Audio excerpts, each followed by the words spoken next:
Well, I mean, the company itself can't solve the problem here, right? That's why I think if we would have the mandatory prosecution, the company would have, like, there would be already like a person instated sort of to find out what actually happened.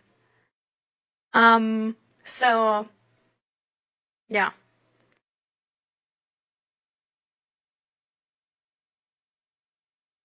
Exactly. Like the abuses of like any case usually.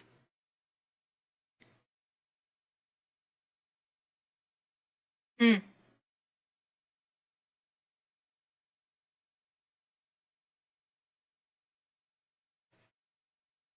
Yeah.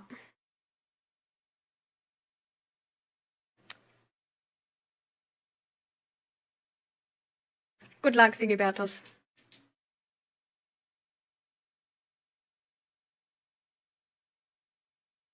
I'm just like expecting that you never had anything with the person in the first place, right?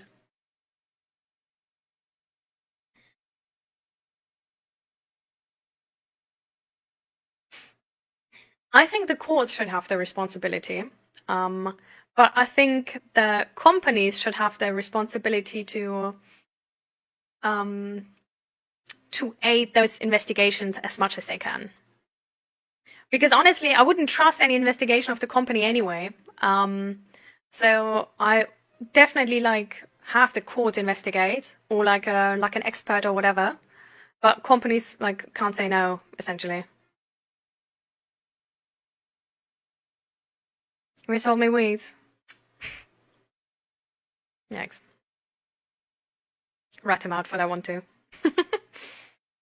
That's why we sometimes wrote on WhatsApp. So wait, is it then actually a man who's accusing you? I'm biased. I just expected it to be a woman. But so it's a guy who's accusing you.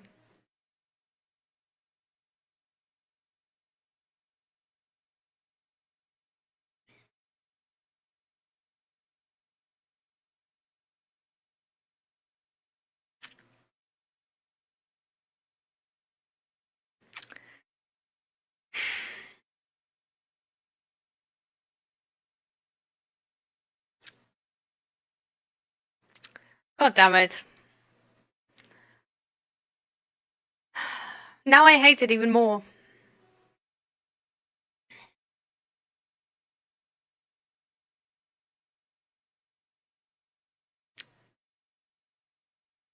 Because like I don't know, like if it's a woman, I'm disappointed because I'm like, man, like you should know better. Like you've had like some situation in your life where you wish people would have believed you, you know? Like you can't just like why are you doing this, you know? Like you know it's a thing where like women face this like yeah, the shitty situations where they're not believed, right? But now it's just like, nice. Like men have actually learned that they can like make wrongful accusations too. Nice, nice.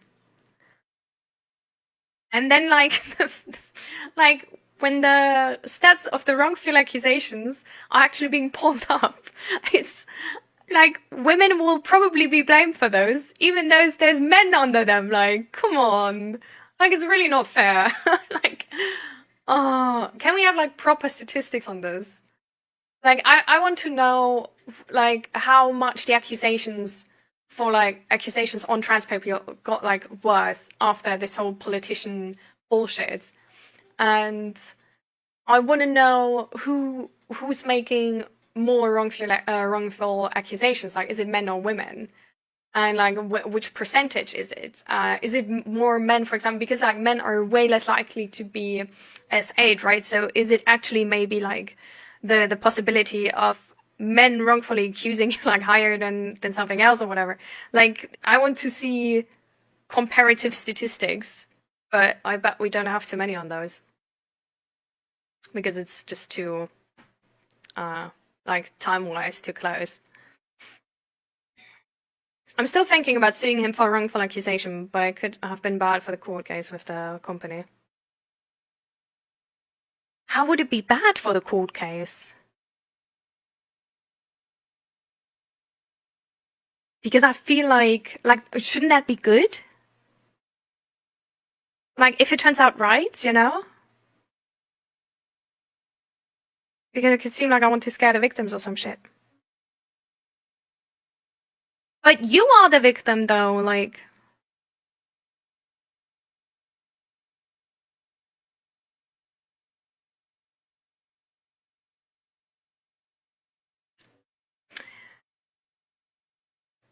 The closest SA case I have, like, been to...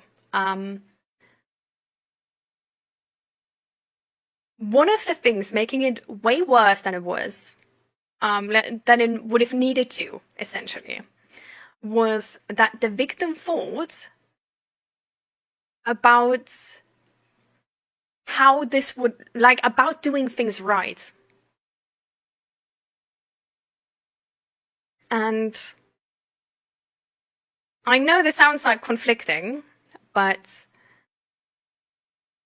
because of this doing things right, like getting the proper like laws and only going by the law and stuff like this, they stayed in that situation for longer, because they wanted to get the official sort of side, like papers on their side first, because it would have technically been illegal. And some other stuff went on which was really, really bad as well.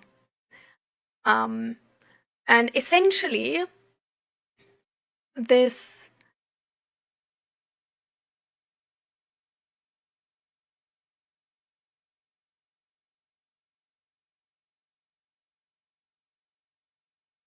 essentially being that strong to still think logical, to like go by the laws and stuff, I feel like has made it worse because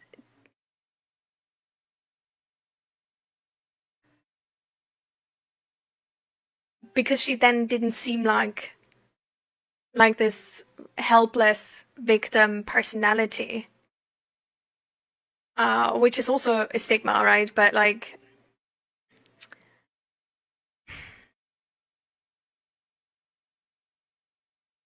I don't know.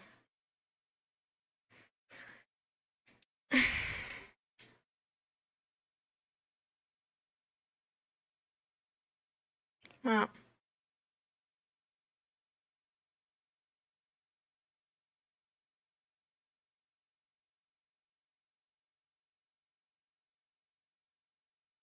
Why is he not really sure?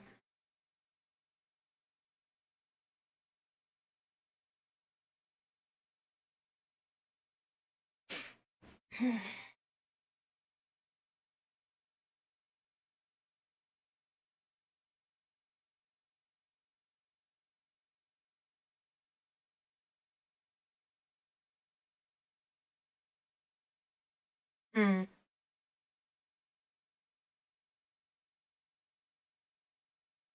Hmm. Have you talked to like a lawyer about that case and what they think, what you should do?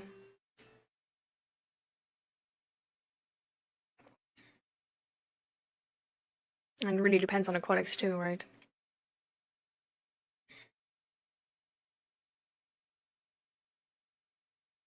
Hmm.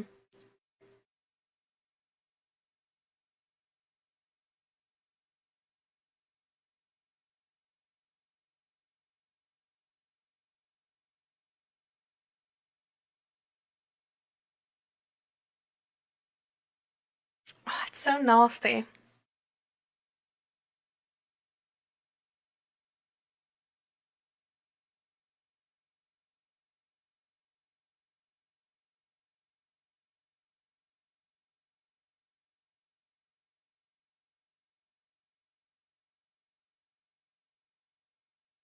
Hmm. Yeah.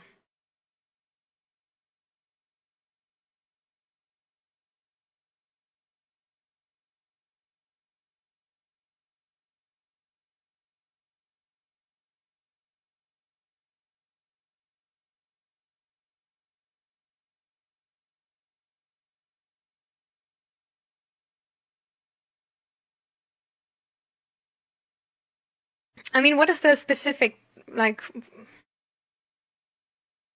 is there anything which could be, like, interpreted like it's true?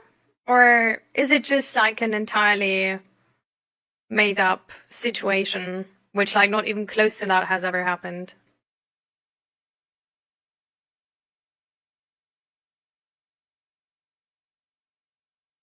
Or could it really be that that person actually believes that?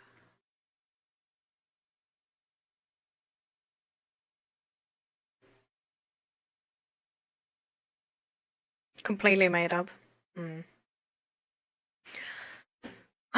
I hate the taste in my mouth about this case.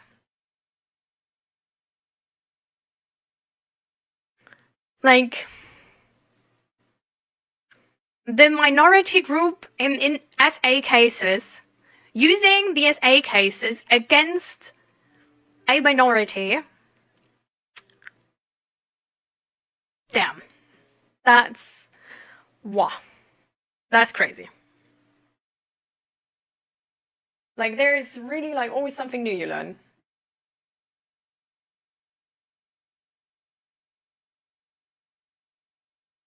Yeah.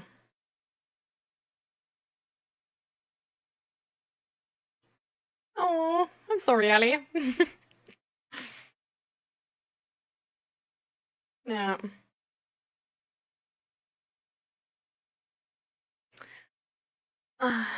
Yeah. I feel like there's definitely like some situations where like people, um, where people don't make it up, right? But it's just the sort of like the situation, like not that there's like different perspectives on the situation for like everybody involved. Which is also a point while understanding consent properly is really important, right?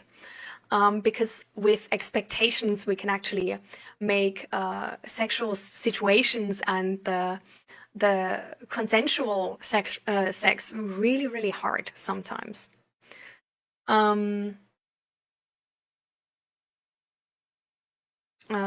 Just jumped in. What does minorities have to do with SA cases? Not much of a difference. That's SA. It's always fucking wrong.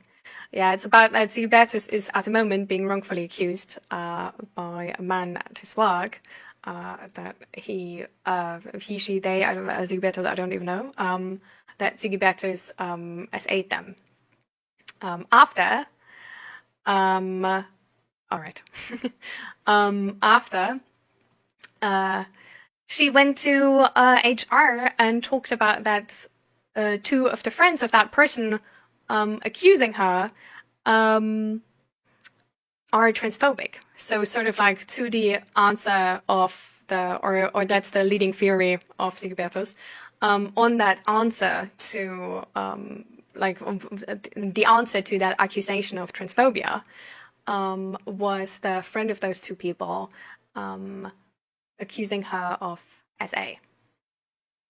So I just sort of expressed how I really hate this, like, the aftertaste of this specifically, because men are the minority group in SA cases, right? And just them using SA as a topic while it's already like a really problematic topic and a really hard topic, and then wrongfully accusing somebody.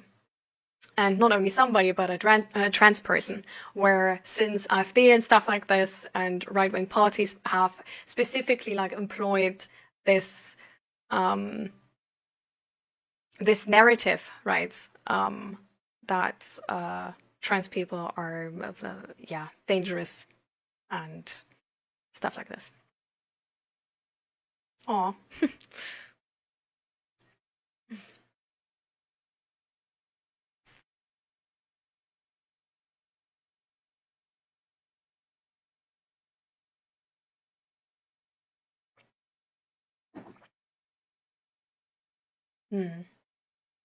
Okay, welcome back.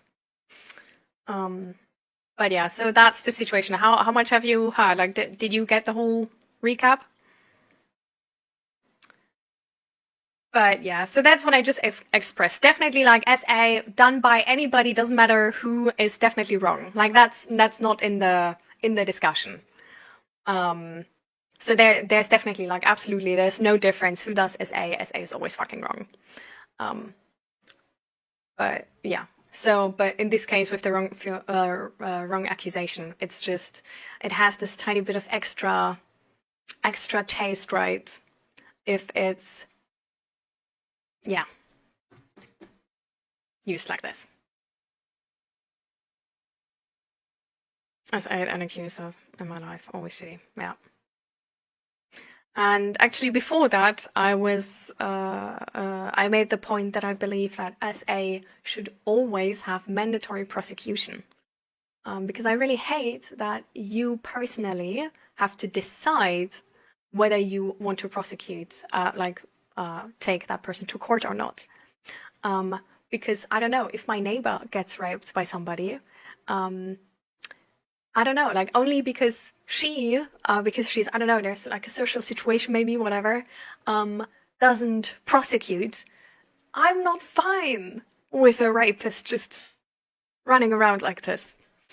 And then we talked about, then MG Gaming brought up this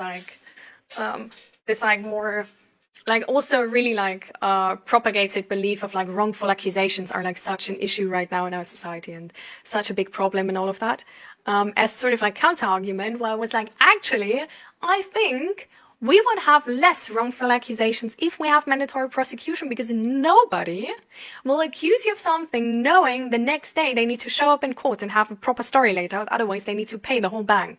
Like, so that's sort of like the how we came around that topic. And then 𝔹𝕃ℂ𝔻 came in telling me of her struggle now that with the wrongful accusation and how she's now trying to take the company to court, at the same time not having taken the wrongful accusation, stuff like this, to court. But yeah, if you do it better than in the US, we could do the mandatory thing. Yeah. There's definitely, like, there's already some countries who have, like, a mandatory prosecution. And, yeah, it's, I don't know. I think it's really, really necessary, because we already have victim blaming, right? And I know a personal case, like a really personal case to me, where a person was actually in court looking at the offender, asked what the sentence should be. And she then decided for the lower sentence, for the sentence of not going to jail, because she feared revenge. And that's just something like the person putting you in jail should be the law, should be the court, should be society as a whole, like the system we have in place, and not be a single person you can blame. Because then stuff like this is happening. Because people feel pressured, so they don't prosecute. But it's making our society worse, because then we have so many people who did so much bullshit, and they just never get consequences, and that's how they learn it's okay. And that, like, they get away with it. And this is not a thing we need to blame victims for, but this is a thing we need to blame our state for, because this should not be something like that responsibility of, like, putting someone in jail shouldn't be on a random person, on that victim in that moment, but it should be on the state.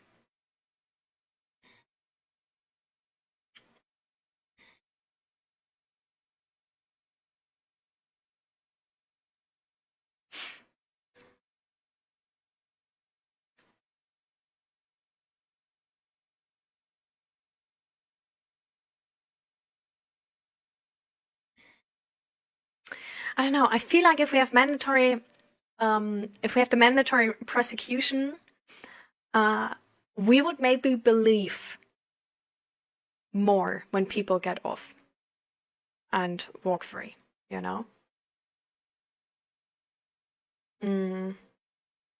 At the same time, though, even though this is of course shitty, it does happen rarely. Like there's like it's not numbers where we should have like a bias against SA victims, right? But where we maybe just need like an extra sort of like safety net for this. But I don't know. On the other hand, I think our system is never going to be like entirely perfect. But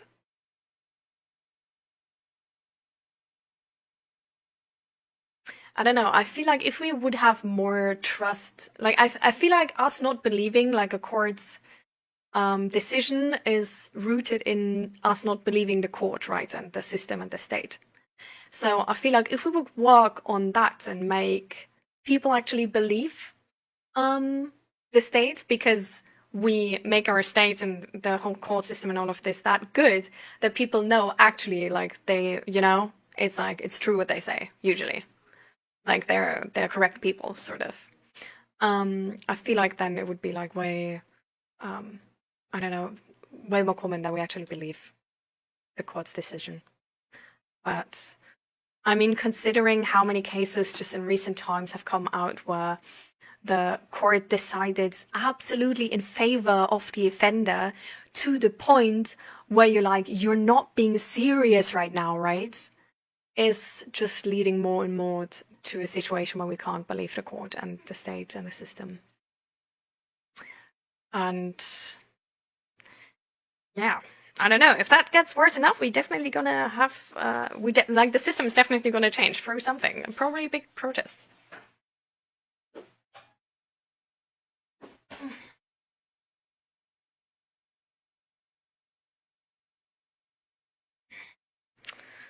I mean, considering you're trans, I'm really sorry, right? But we do have a social bias in our society. So the chances of the court being rigged are definitely better for you.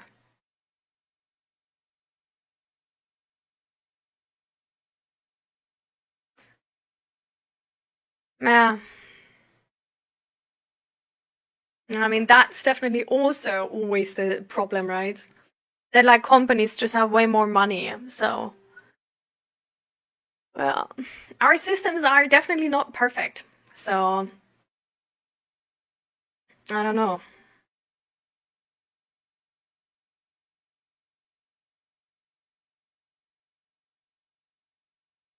Damn.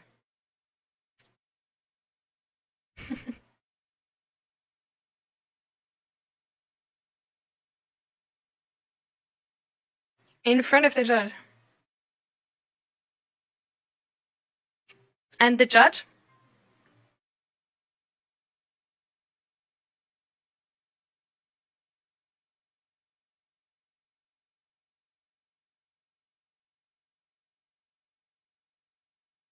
Damn.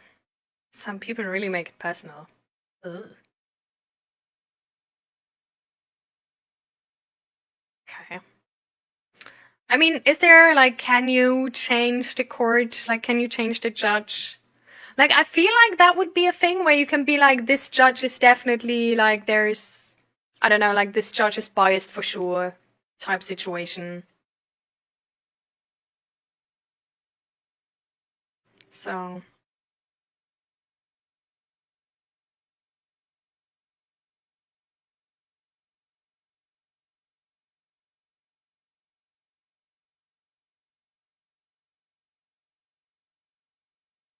so like your friend got payment for 12 months, right? Yeah. Okay. Good luck.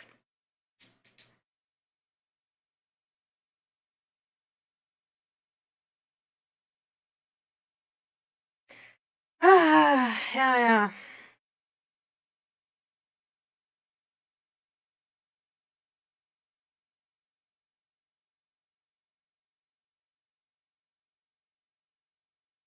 Yeah.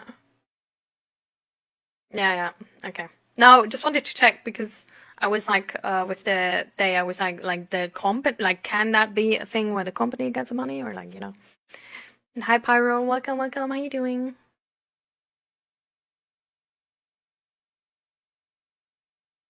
Mm.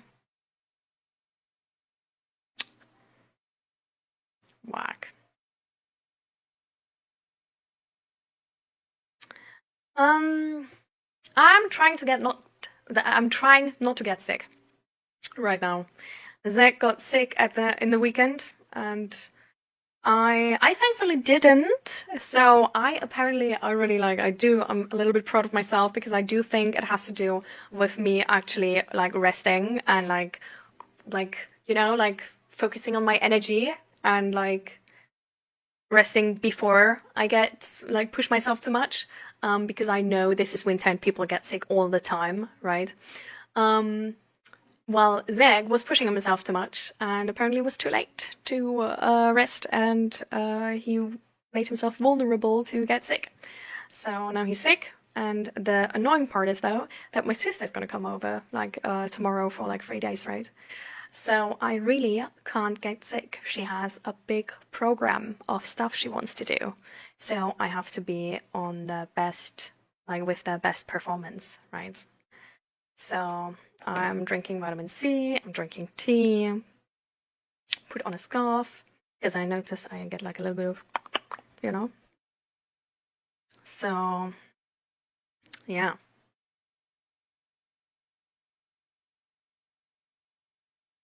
I kind of just want to go back, tell everyone about it, create a Betriebsrat and leave again. So that stuff can happen again and I can go on with my life. That's a really nice plan. I think that's good. Thank you, Zeal. I will tell him. But yeah. So that's sort of my situation. Aww. I hope it gets better soon, Pyro. I will get myself a new cup of tea real quick.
All right.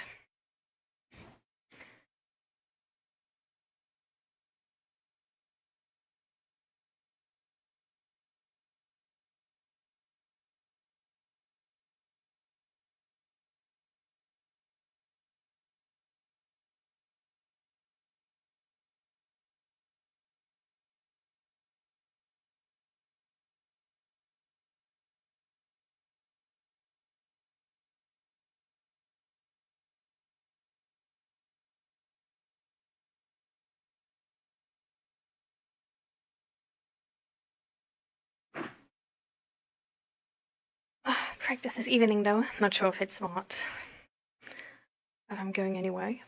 I mean, I agree with Raven. Just take it easy, you know, like try to feel your body and just, yeah, be aware of how you feel, sort of. Let's actually do a more common mental health check-in. So, how is everybody feeling? Like, Raven, how are you doing? How has your week been? And Zibertus, the same.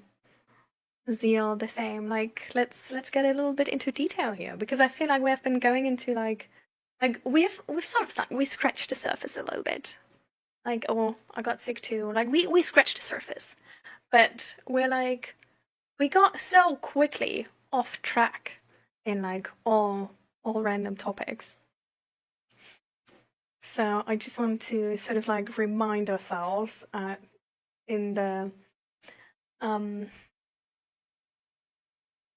check-in we sort of want to do with this stream, right? Because it's not only for people to ask support and stuff, of course. Like, it's also for that, don't get me wrong. But I really like to use it as well to sort of like check in with yourself and have this, like, in your week, this moment where you just sort of pause and think, like, actually, how have the last few days been going? Like, am I happier? Do I notice I'm a bit exhausted? Like, what should I do till the next stream, till Thursday? Well, not this time, till next week this time. Like, do I need to rest a little bit more? Should I maybe like make some appointments with friends because I feel a little bit isolated? Or should I sort of like to check in and really notice, okay, like what, like, have I been caught up in just a hustle and stuff like this? Or is there actually something I can do better? And something I sort of like neglected a little bit maybe in the past, since the weekend, like in the past Thursday.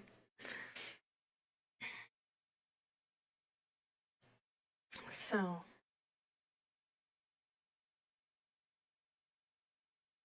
I'm feeling interesting.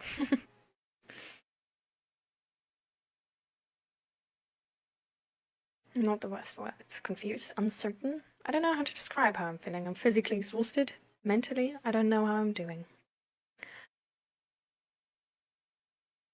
Okay, let me think if I can sort of like help you to articulate it better.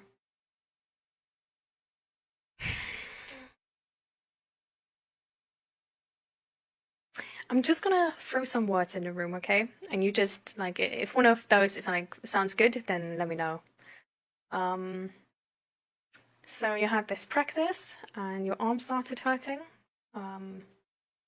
and you're feeling physically exhausted. Mentally, I'm not entirely sure. Do you maybe feel numb mentally? Do you feel maybe like a little bit mellow? Do you feel like you want more social contacts, or like you want less social contact?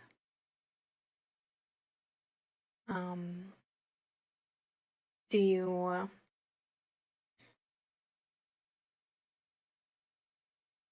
maybe feel a little bit demotivated? Or just like it's a little bit of a drag and just everything takes like a little more energy than usually? Or is it maybe more like you really don't actually know how you're mentally doing because you were so busy that it's like I actually haven't checked in with myself? And it's like, I don't know, like the voice has been going quiet. It knew I wasn't listening to it. And now I'm trying to listen to it, but I can't hear it yet. And I haven't even sort of like actively thought about how I liked or didn't like stuff in the past week, because it's like I just had to do all these things. Like there wasn't much like free time or choice. I was just more like surviving, doing the stuff I had to. I'm like in a world of in between, not good, not bad, feeling like I can do things, but also like everything is too hard. No motivation to do anything, but also motivation to just do random things. It's just weird.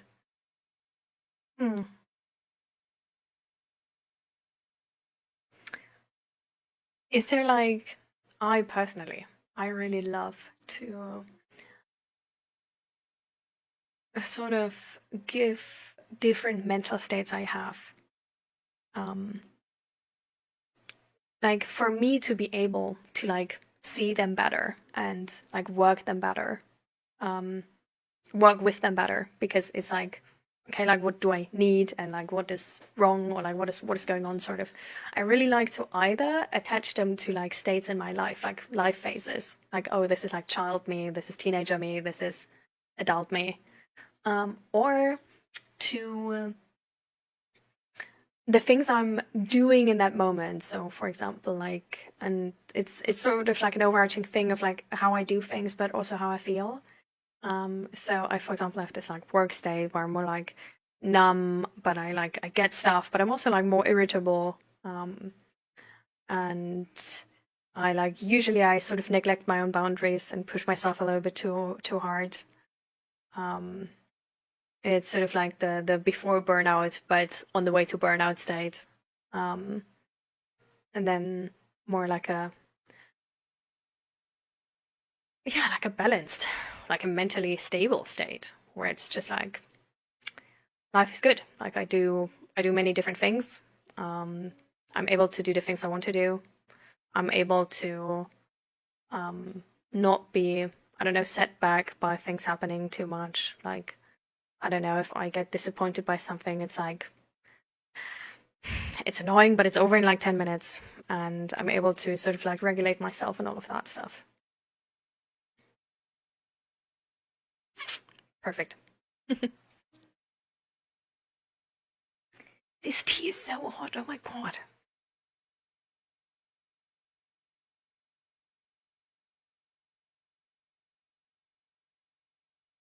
Oh, I think this is green tea with strawberry infusion. Yeah.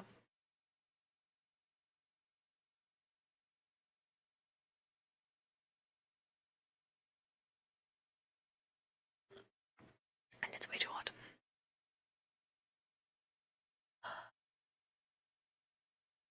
Don't worry about me, okay? This looks really weird, I get it, but it helps, okay? This is the, I can only recommend, like, you guys know this thing where like your parents, maybe, like, it's more of an old school thing, got like a pot of hot water, put some like herbs into it, sometimes no herbs at all, but usually some type of herbs, and then put like a towel over their head and like went over the pots, sort of like to inhale the like steam and stuff like this. It's usually something you do to like help your throat and like your nose to sort of like, I don't know, because the moisture in that is really helping if you had like a hurting nose, hurting throat, any stuff like this, if any of that is irritated or inflamed. Yeah, so it's like a common thing back then. It's a common thing for like stuff like flu. You did that today for the first time ever. How do you think it is? Because I feel like it helps. Okay, I get it, it helps. But the setup of this is something I don't really like. So I do this with a cup of tea. Like if I have a really hot cup of tea, I just sort of like,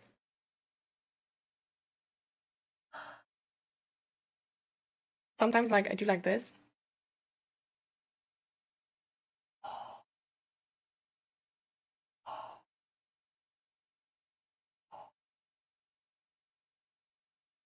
Yeah, that helps. Like it's not like the full effect, don't get me wrong.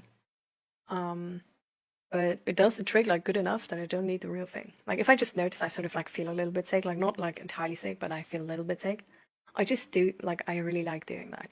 Like if I feel like, oh, there's actually like a little bit like a throat itch, you know? but I'm not like sick yet.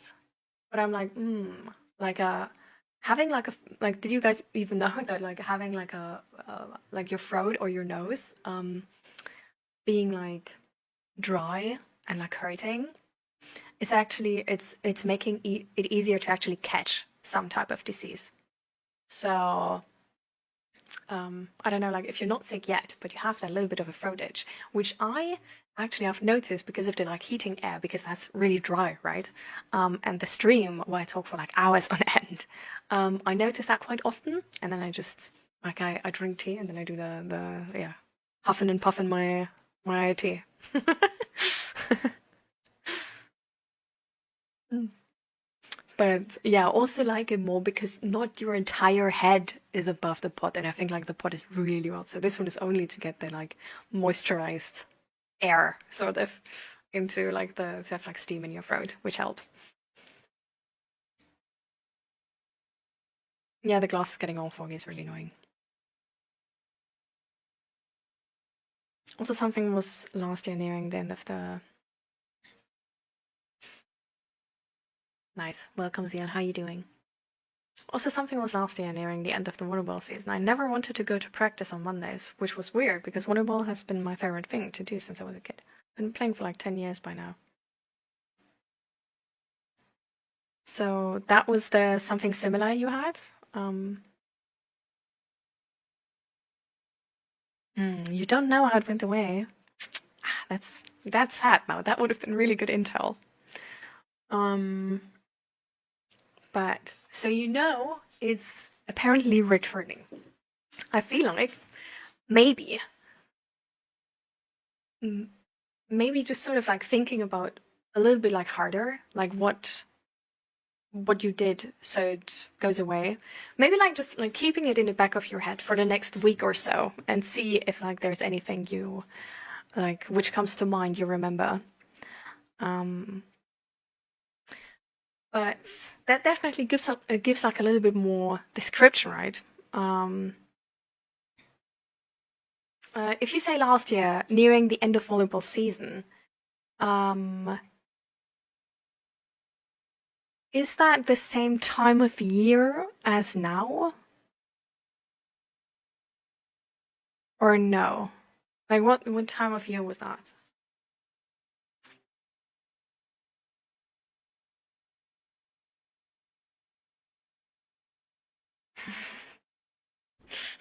I don't know if the hot showers are the same thing though, but okay.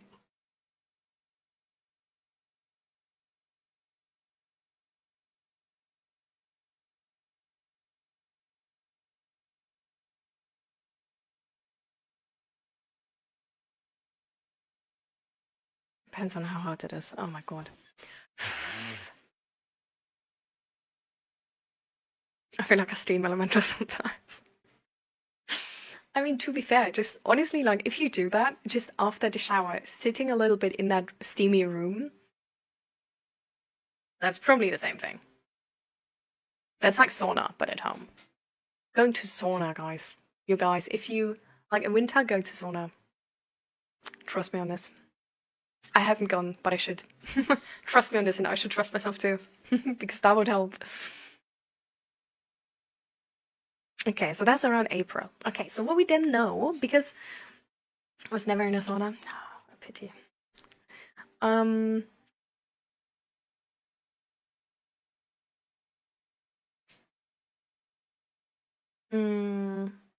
Okay, so it's at least not in the same time of year.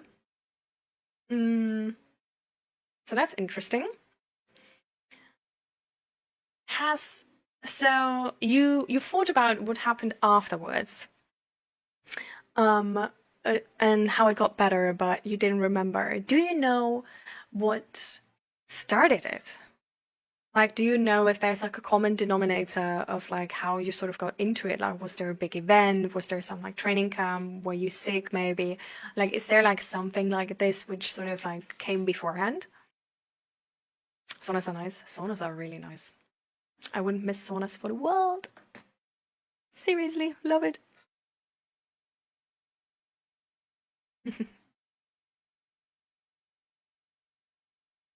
That emote is really cute.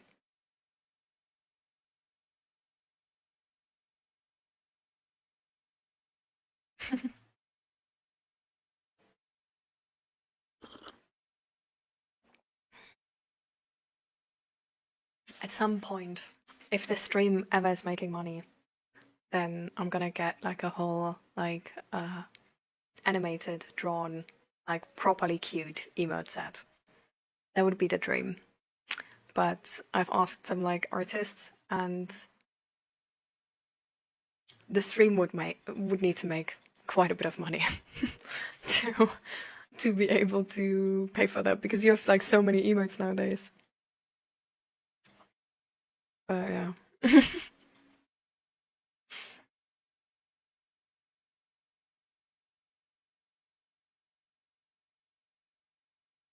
Aww. That's why I'm really a fan of not cancelling because one person can't come. Like, I'm really a fan of if the DM has time and at least 2 other people, the session is being done.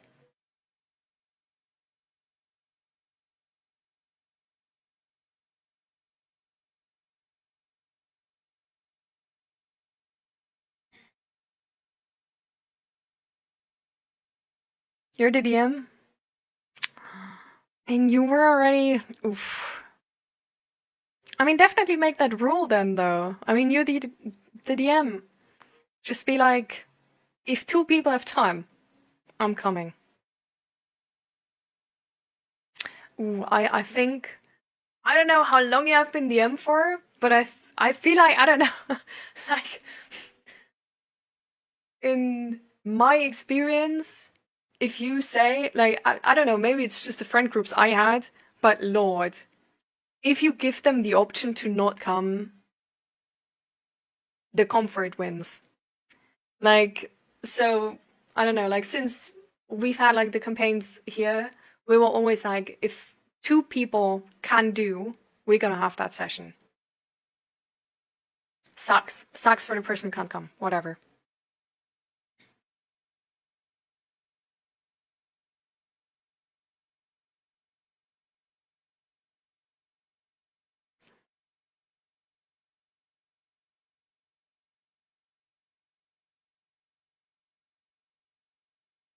Yeah. I mean, that's the next part, right? If a person is like barely ever there, then they're like, sorry, like bye, you know? Like that's the next rule. That's one of the things which is like usually sort of like it sort of depends for us. So like we had like with the friend group where we play like every Thursday, right? Like she got this she broke her ankle, right? So in the beginning she wasn't able to come to any of the like D&D meetups. And I don't know, then we just I don't know, like afterwards she joined again and it was like fine. Like, I don't know. So I think we actually also yeah, and then at some point her family was over, so he couldn't come as well anymore. So then we sort of put the campaign on hold for a little bit, but that was only till her family was gone again. To be fair though, they stayed like I think a month or something. Like they stayed longer than we believed. But yeah, at the same time she broke her ankle, so that was fine. But some other people were like, yeah, we're just not there too often, and then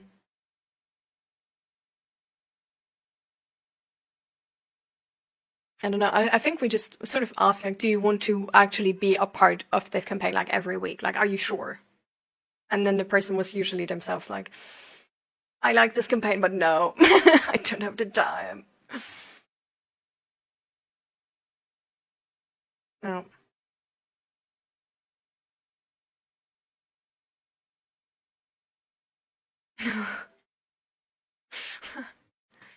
I feel like it really also like depends on the communication, right?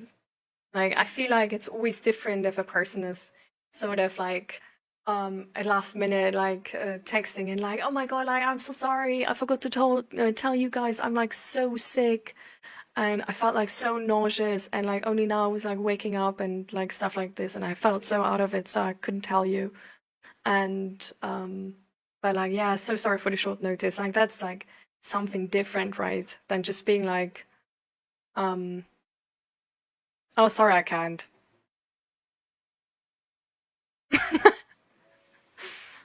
I think that's really like there's some people where like if they were to like miss every, I don't know, like every third time, you would be like, ah, it's fine. They're like, I like them, you know? And there's some people which could miss like twice in the whole campaign and you would be like, fuck this person.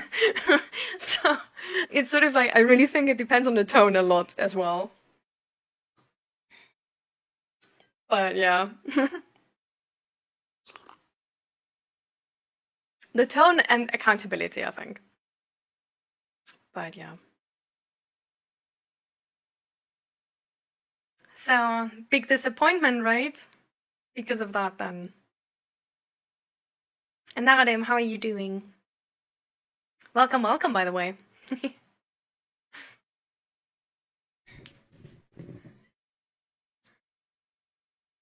So, we had a mental health check-in from Pyro.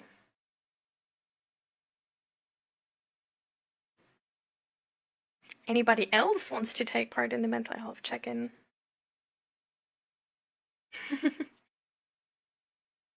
Wants to go a little bit more into detail how they've been doing since Thursday, or the last time they've been here.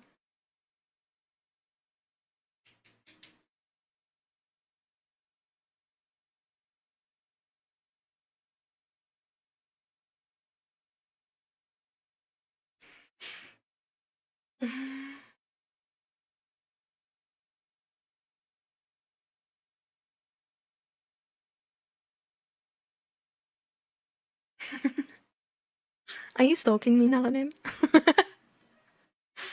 Mm.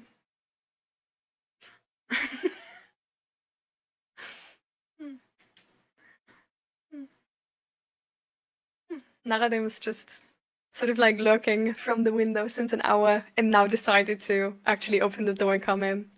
Entirely normal. Don't mind him, guys. He's a good guy, okay? Trust. You're on vacation now?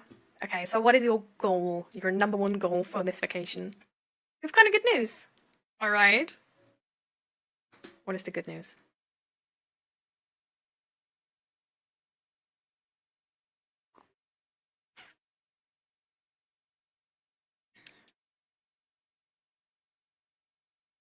I'm considering actually what I can say since last Thursday.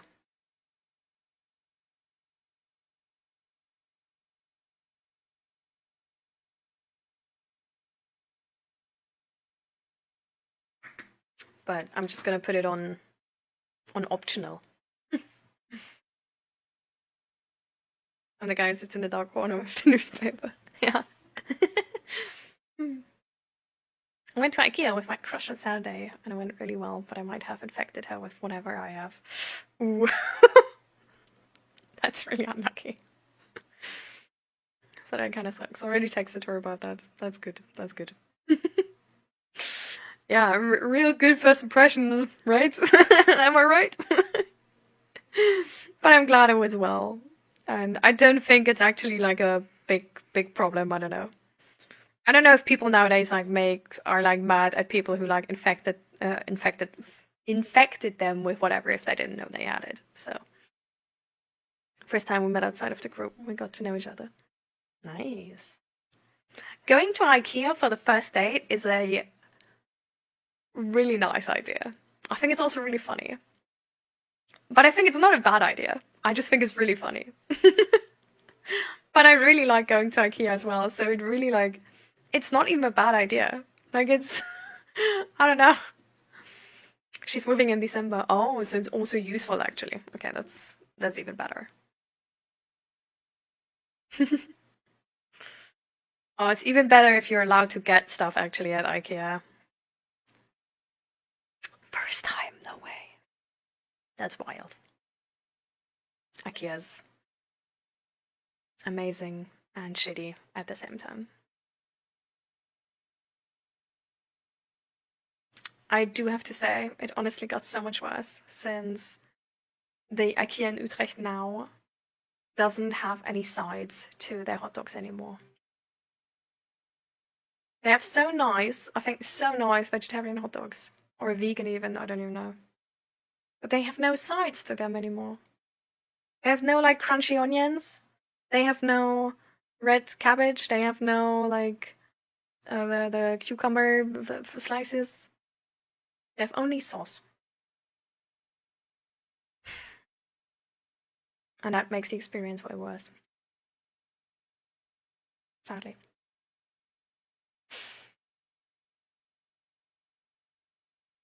Really, I'm still grieving over those. Got a carpet and a flower. Cute. Easy. No space to buy shit. Guys. Zach and me got our Christmas present yesterday. And it's gonna arrive this week. Do you guys want to know what? Maybe you know it.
就職内定祝いに温泉旅行に行きました。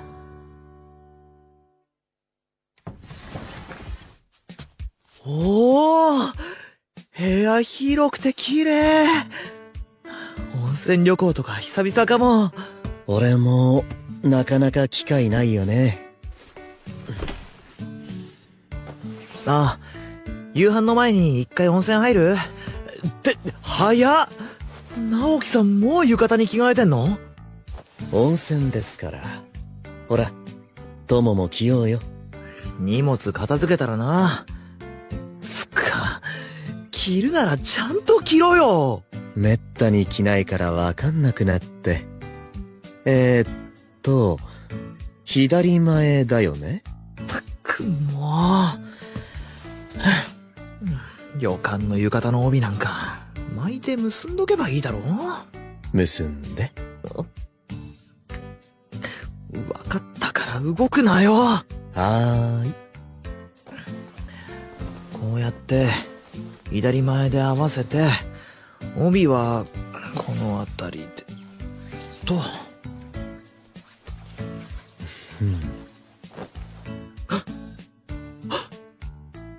わざと？何が？別に抱きついてるんじゃねえし。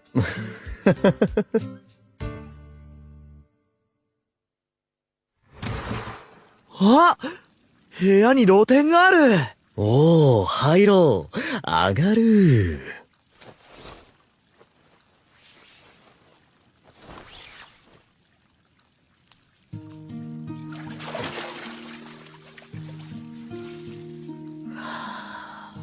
はあ、癒される。友、そんな緊張しなくても何もしないよ。今はまだ。したら怒る。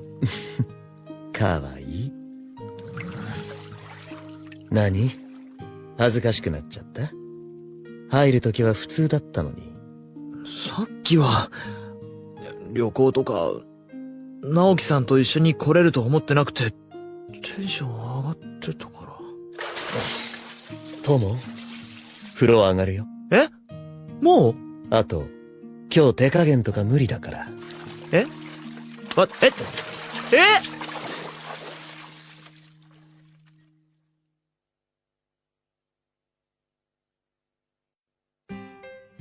里谷が風邪をひきました。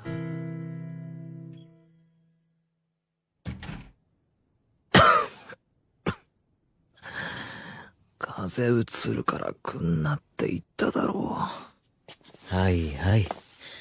ポカリとゼリー買ってきたよ。薬は？飲んだ？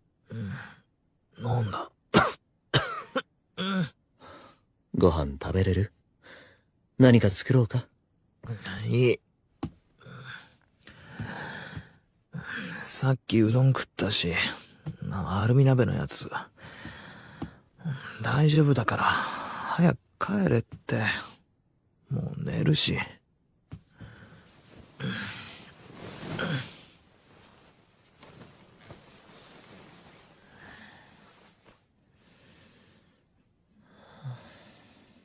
本当に寝ちゃった。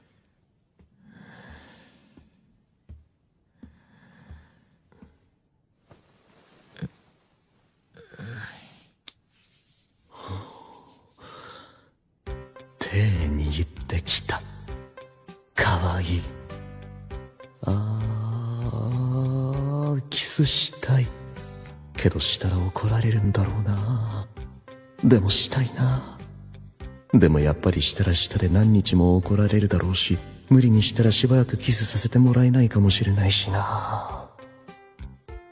こそっとするぐらいならバレないかな。いやバレるよな。でもバレてもいいかな。いや、やっぱりダメか。付き合ってからも、待て、自主的が多い、正田おじさんでした。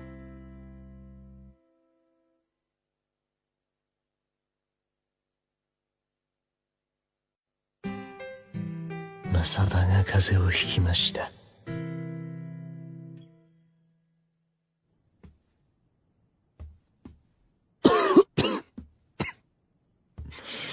来なくていいって言ったのに、映っちゃうよ。いいから寝てろよ。これ、食後日常か。薬飲む前に何か食わないと。何か作ってくれんの？友料理できたっけ？別に、ただのお粥だけど。はい、これ。暑いから気をつけろよ。ん？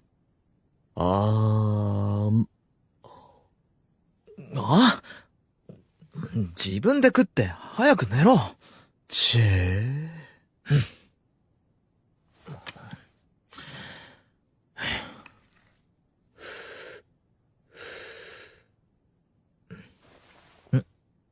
そこまでしてくれるなら、口まで運んでくれてよくない？文句があるなら食うな。嘘、食べます。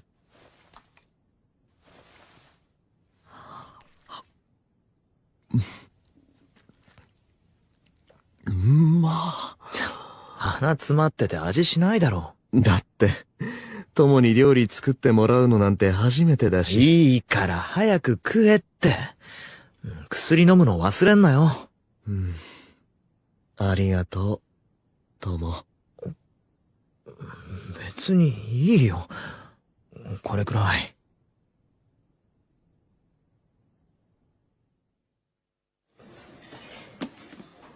あれ、里谷。お前料理のサポートアプリとか入れてんの？ウケんだけど。見んなよ。何？オリオリ男子になりたいの？コンビニ飯常連だってるくせに。うるさい。実は、家に行く前、作り方めちゃめちゃ調べました。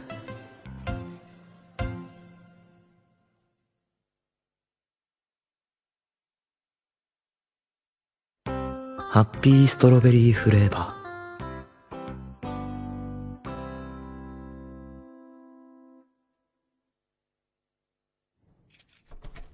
反則回りの件については、岡崎さんのメールで。あ、そうです。あとは月曜で。はい。お疲れ様です。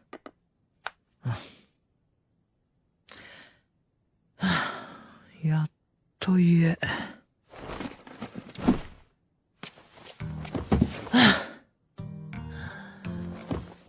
同様出勤でてっぺん越えるとか。マジ年末どんだけだよ。本当は今日、昨日、久々に直樹さん家に泊まりに行くはずだったのに。去年は俺の内定祝いも兼ねて温泉行って、楽しかったな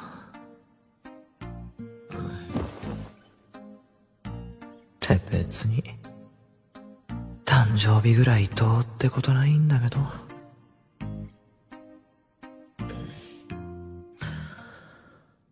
ていうか、なんでもいいから、会いてー。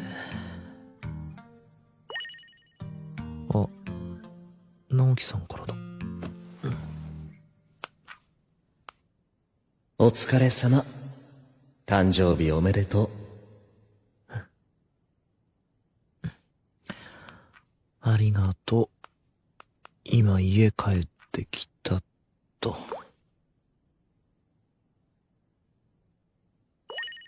早っ、帰ってきた。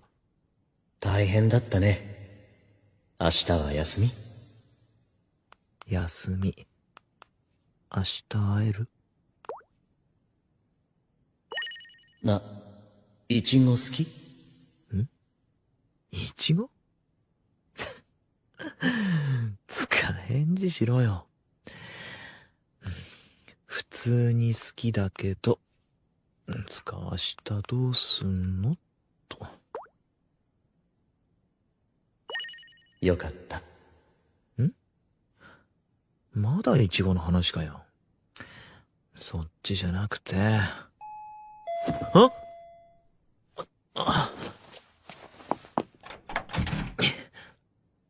誕生日、おめでとう。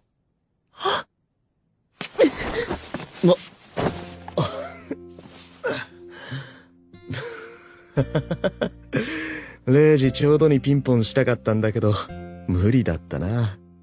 どこで待ってたの？寒いのに。すぐそこのコンビニ。遅いから心配したよ。うん。すげえ嬉しい。ありがとう。あら、珍しく素直だね。ケーキ買ってから行こうと思ってさ。ショートケーキかチョコかで悩んで、結局王道でショートケーキにしたんだけど、友がイチゴ嫌いだったらダメだなと思って。気にするとこそこかよ。ったく。明日、一緒に食べようね。せっかくなら今食おうよ。食えるよ、俺。ダメ。無理。直樹さん。ごめん。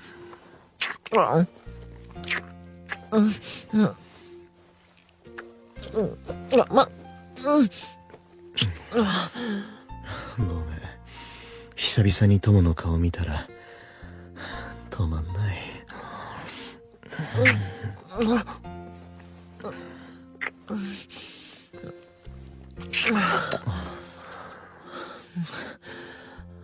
わかったから。俺も、すっげえ、したいから、風呂だけ入らして。友はほんと、いつまで経ってもさ。何？苦しい。いや、お風呂、一緒に入ろっか。あ？やだよ。なんだよ。温泉とか一緒に入ったじゃん。意味合いが違う。だいたいあの時も。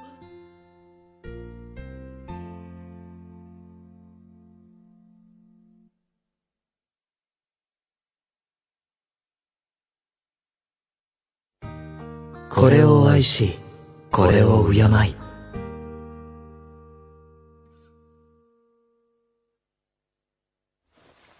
俺はもっと、友と一緒にいたいって思う。だから。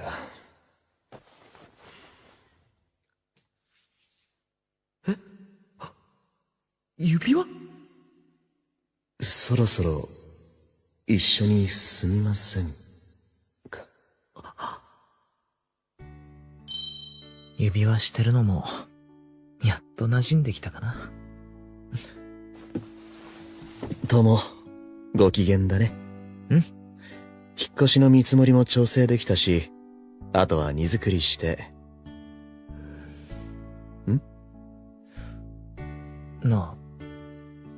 直樹さんの指輪は？ああ、用意してなかったな。友に断られる可能性もなきにしもあらずだったし。でも、まあ、そうか。そのうちね。今は、友がつけてくれるのを見てるだけで嬉しい。そう。そういや、会社にも指輪つけて行ってるの？何か言われた？ああ、会社ではやめとこうかと思ってたんだけど、こないだ外し忘れて、先輩に問い詰められた。いつも楽しそうだね。コーヒー沸いたかな？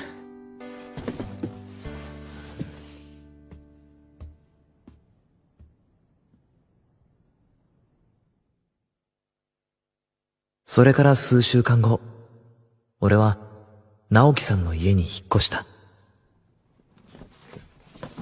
案外、荷物少なかったね。うん。共有にしちゃうから、家電とか家具はほとんどないし。でもこれなら、思ってたより早く荷ほどき終わりそうだ。ねえ、友。手出して。何？やっと、受け取ってもらえるね。鍵。この家の？もちろん。あのさ、直樹さんも手出して。何？これ。指輪、やっぱ俺だけしてるんじゃ意味ないから。改めて。これから、よろしくお願いしよう。ありがとう。大切にする。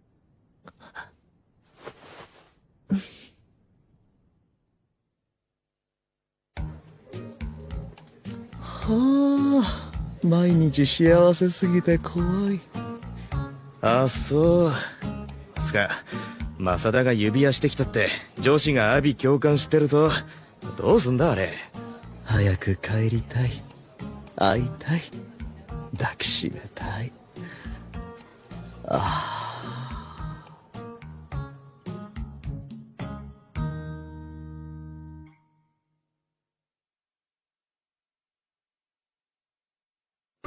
頻度について。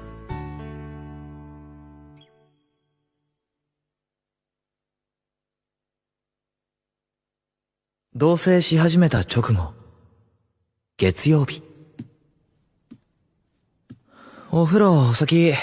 ああ、上がった。俺も入ってくるね。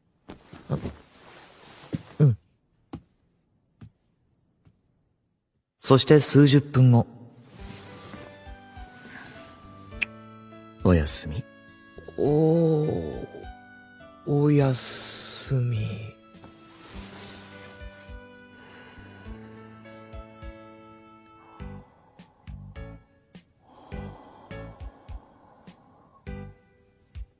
あれ？火曜日。まあ、同棲したからって、毎日するわけじゃないよな。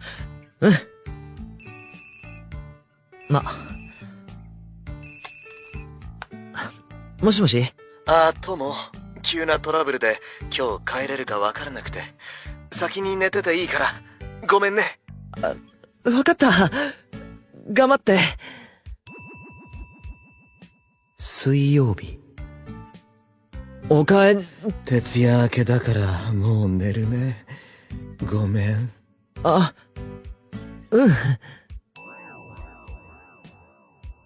木曜日。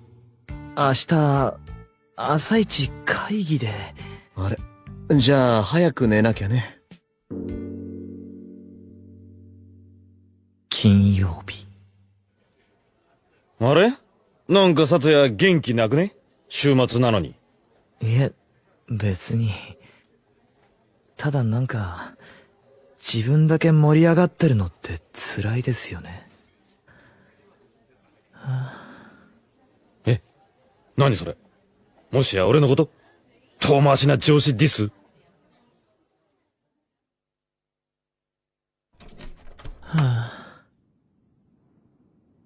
俺ばっか意識してて、アホ臭くなってきた。ただいま！おかえり。早かったね。先に風呂入るから。友、一緒に入る？入る。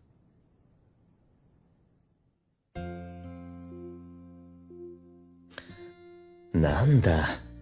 そんなの、いくらでもご要望にお答えしましたのに、言ってくれれば。って言えるか、そんなこと。別にそればっか考えてたわけじゃねえし。でもほら、相手にしてほしいことはちゃんとお互い言い合わないと。一緒に住んでるんだからさ。今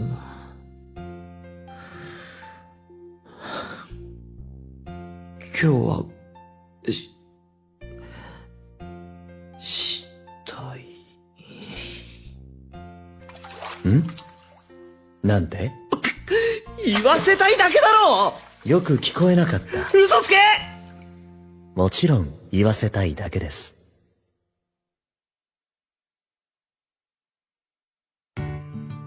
いい加減同僚に言いました。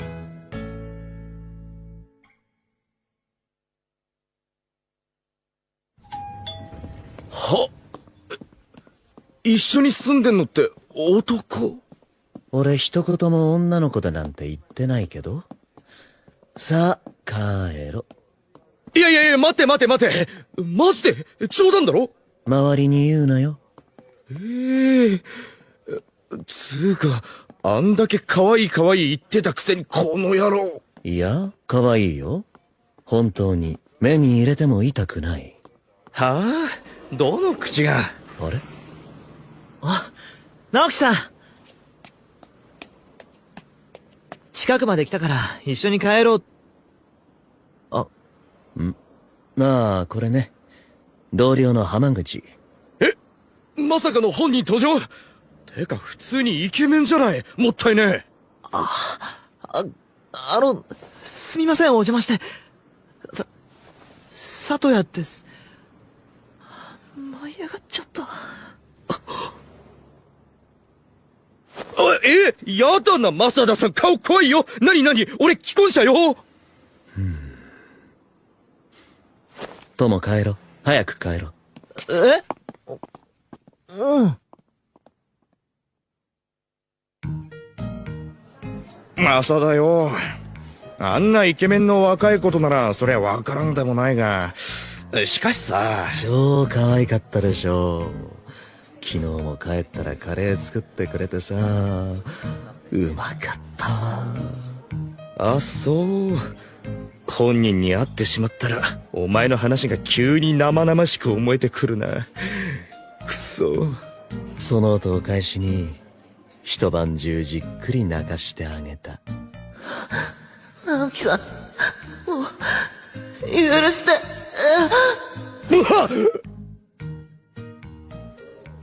あ、浜口さん、こないだの書類って。今神道滅却してるから話しかけないでメールにして。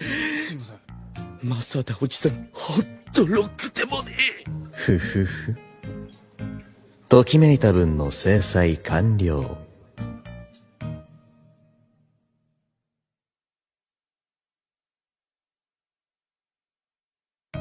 焼き餅両成敗。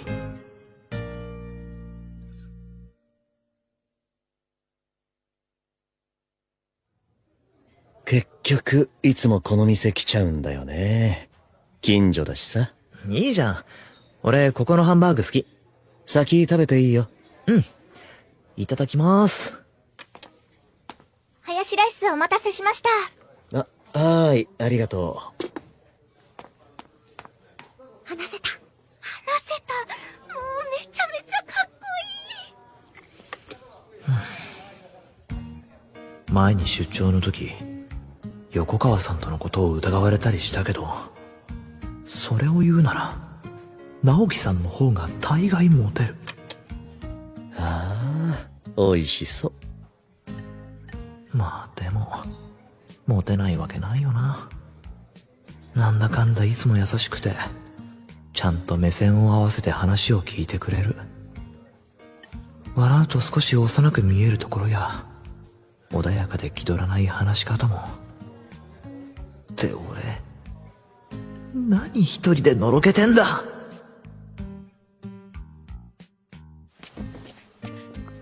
食った。ごちそうさま。払っとくから、友先出てていいよ。あ、うん。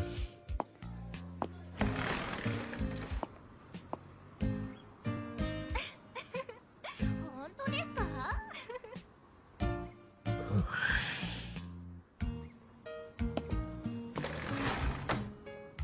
お待たせ。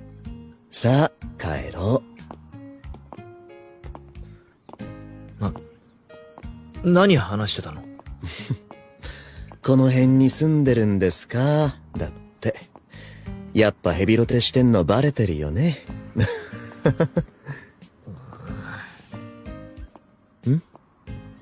絶対笑われる。こんな小さなことで、今さら焼き餅焼くなんて。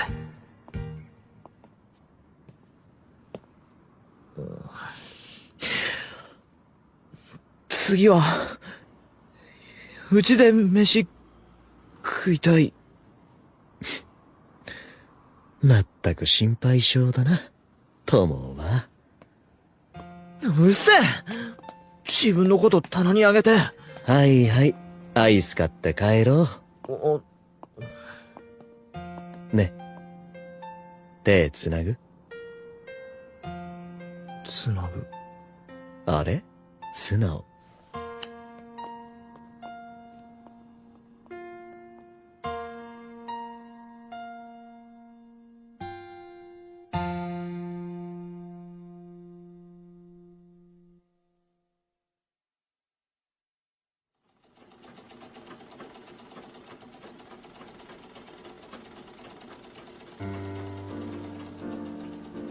いつもミシンの針を見つめながら取り留めもなく想像し現実逃避をしていた。例えば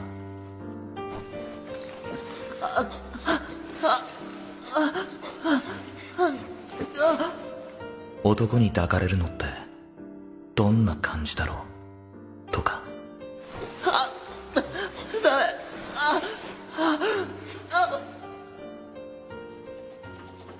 まずい。最近ますます現実と想像の境目が曖昧になってきてる。上すぎだろ。もういっそ誰でもいいからとっとと物理的に俺を犯してくんねえかな。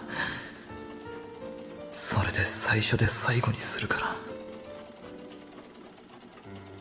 男に抱いてほしい。じゃあ俺なんかどうですか？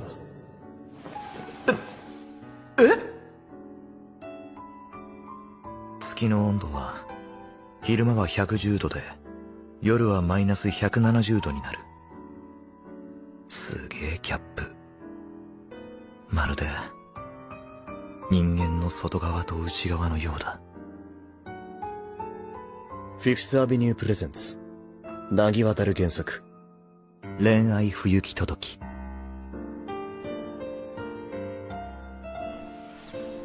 倉野さん、やばい、また出た。霧島布店。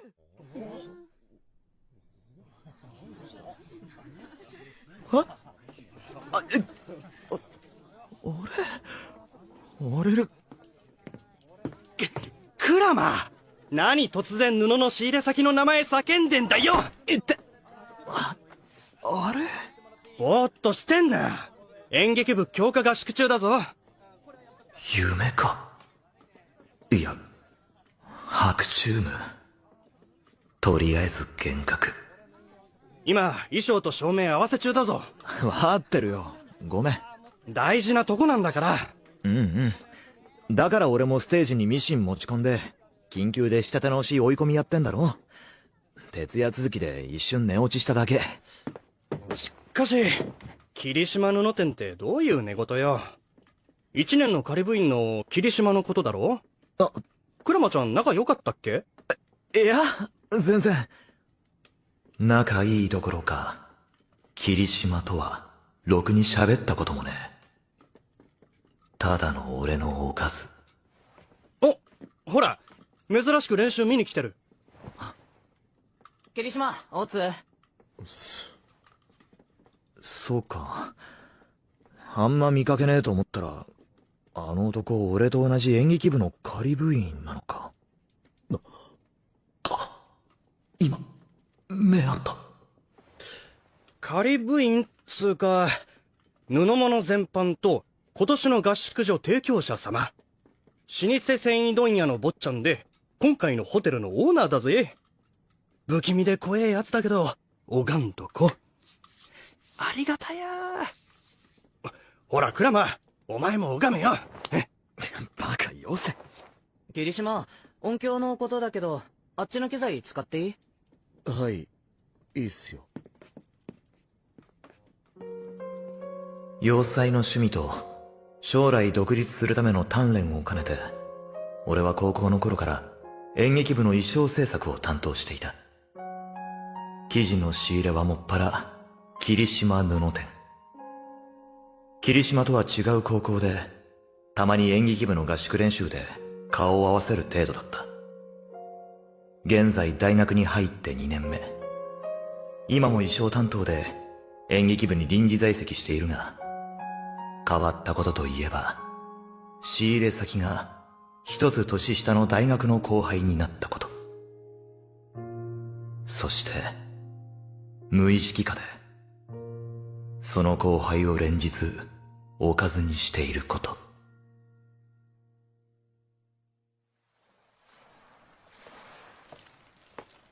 あ、罪悪感。こんな綺麗な海まで来て、海育ちの俺が、ろくに泳ぎもせず、活性化してるのは、脳内と下半身だけ。しかし、なんであの男なんだ？好みからかけ離れてるのに。いや、好みじゃねえから使いやすいのか。つか、俺の男の好みってどんなだ？わからん。もうクローゼットゲイこじらせすぎて、チンポがあったらいいって状況まで来てる。ともすればゴーヤでもか。クラマちゃん。うわびっくりした。なんだよ。へへへ。あれ連絡行ってねえかな？何が？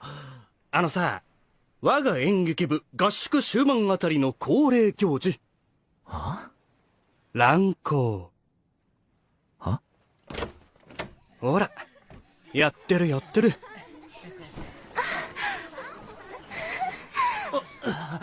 やべえ、気持ちいい。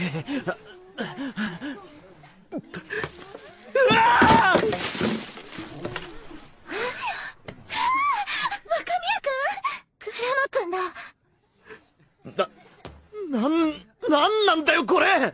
だから、年1回、合宿終盤3日間の伝統行事、験担ぎだよ。強化合宿中で大事な時なんじゃねえの？おとなしい子もいる。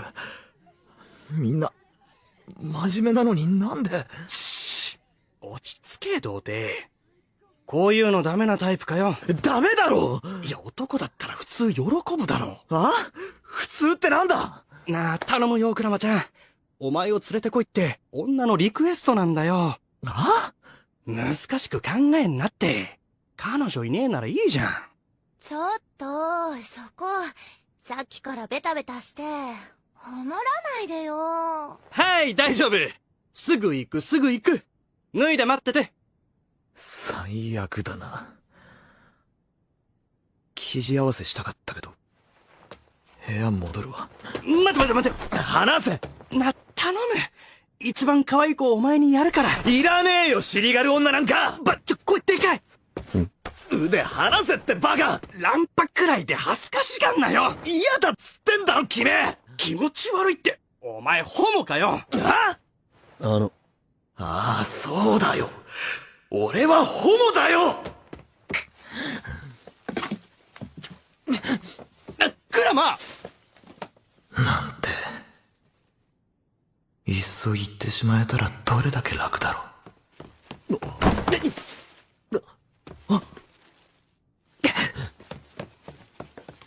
こんな性癖、もうやめてしまいたい。この時間の主なニュースです。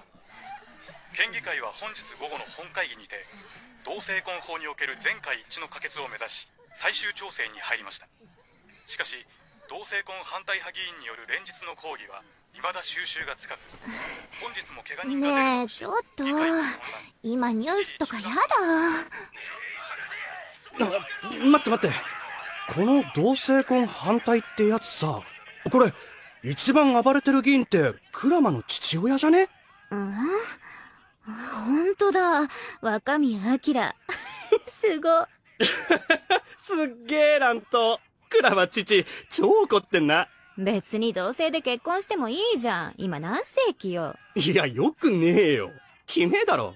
ちょっと、テレビ消してよ。ねえ、ホモとかそんなのもういいでしょ？しよう。おう。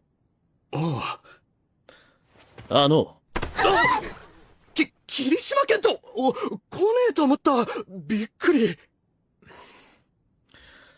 ここ、俺のホテルなんで、あんまハメ外して面倒ごと起こさないでください。あはは、そうだったわ。わかったわかった。ホテル？マジですごい！霧島くん、お坊ちゃんだから。なんかキャラ怖いけど、怖キモい。失礼な。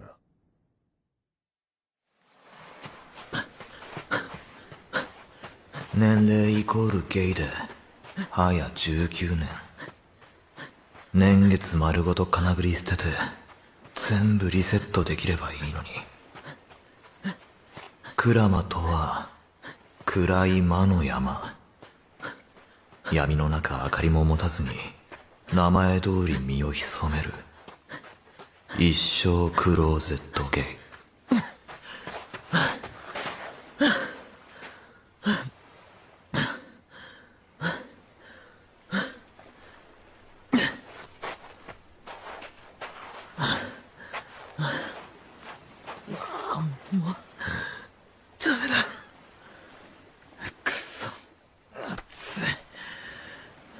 暑い。頭冷やそう。体も熱い。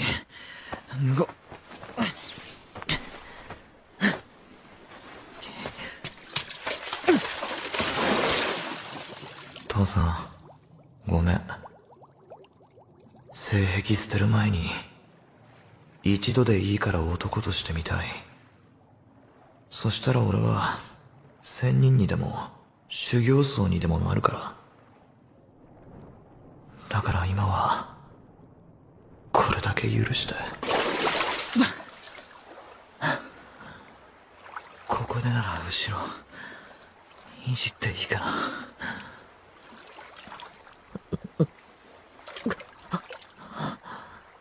もっと、指、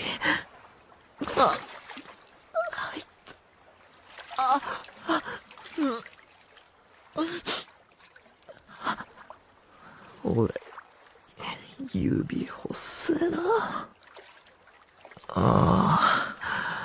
腹ん中海水入る。もっと、奥に、太いの。チンポ欲しい。妄想の中のあいつくらい、太いの。俺なんかどうですか？なんてお前なんだよ。なんで毎回出てくんだよ。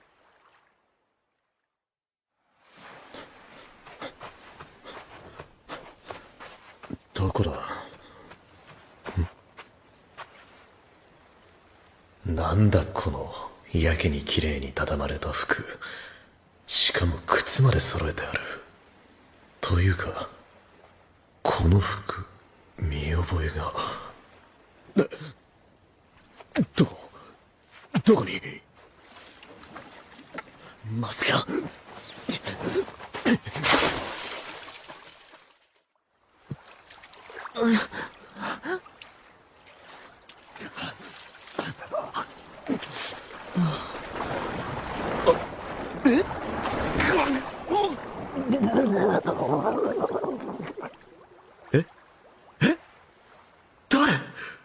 誰か溺れた？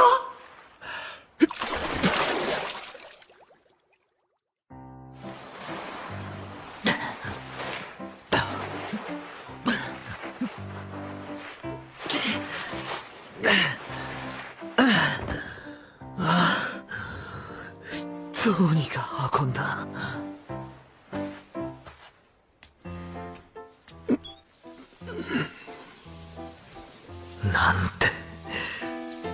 なんで海で現実のおかずが溺れてんだ。落ち着け。どうしよう。まともに話したこともねえのに。とりあえずホテルの人呼んで蘇生を。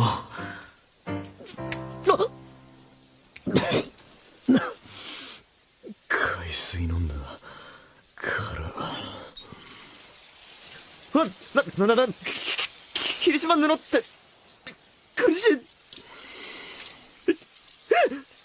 まったく、あんな深いとこ行ったら死にますよ、俺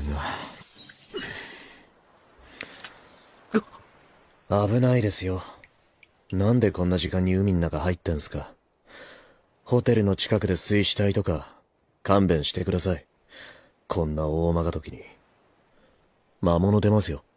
確かに金槌の男が出たな。何で拭いてんですか。俺のシャツ。ったく、とにかく遊泳禁止です。シャツ貸して。大丈夫だって。俺は泳ぐのも得意だから、海の子だし。それに昔から、なんかあったら海入ってたし。なんかあったんですか。何が。いや、すいません。でも、靴とか服揃えておいたり、一瞬小さ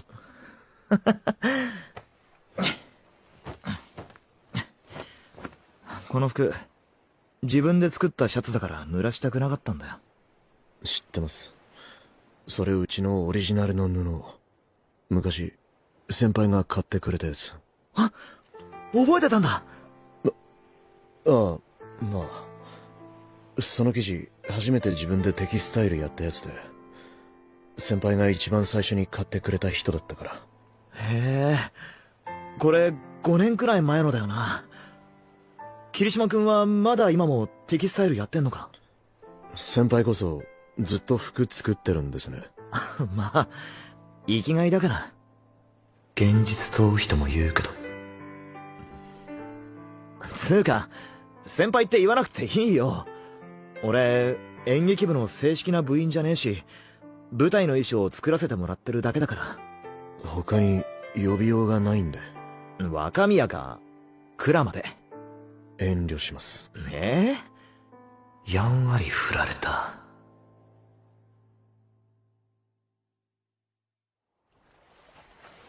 合宿所のホテルって霧島くんちのなんだってな。すげえな。まあ、このビーチもエリア内なんで。マジで？だから、変な気起こさないでください。だから、それ誤解な。海好きなの。泳ぐの趣味なの。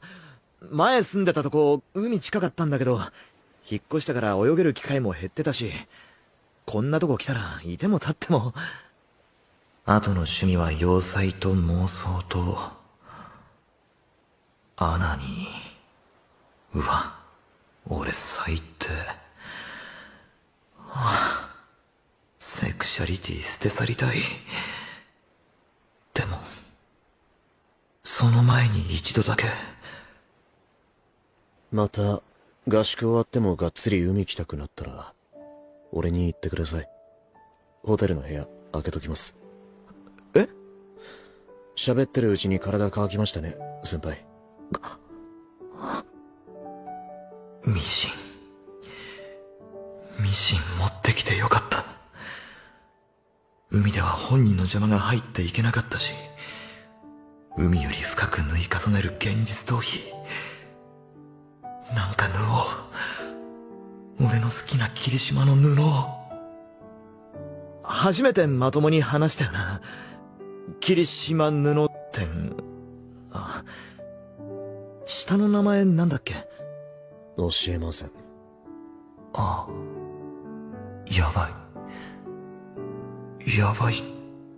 俺。じゃあ、俺はこれで。やばい。俺、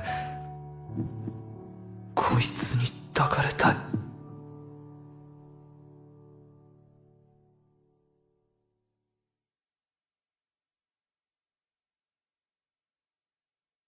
俺が若宮鞍馬について知ってることといえば、大学の一つ上の先輩で、昔からうちの店で売ってる生地を使って演劇部の衣装を作っていること、尻軽には興味がないこと、父親が攻撃的な政治家で同性愛者を批判していることぐらいだ。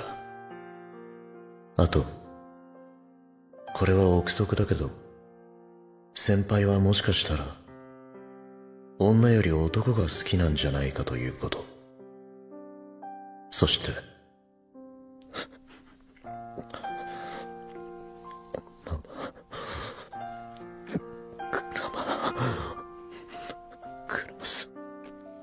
クラマさん、神谷先輩、クラマ先輩、ホモでも何でもないはずの俺に昔から都合よく想像の中で侵されてるということ。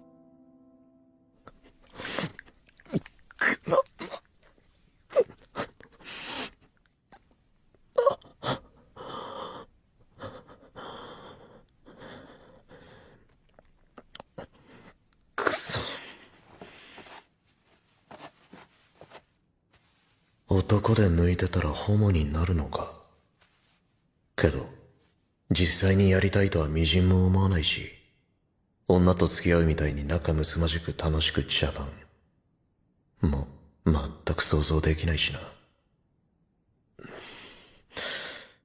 収まらん。何なんだろうな。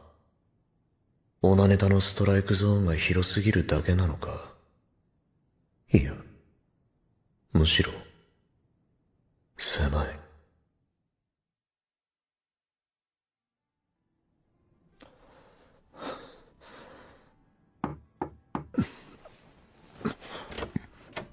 ケント。悪い。寝てた。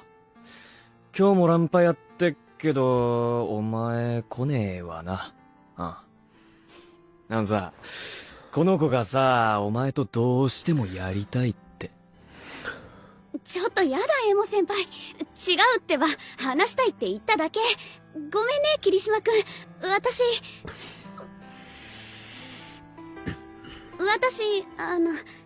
よかったら。やだ、江本先輩、助けて。私、やっぱり。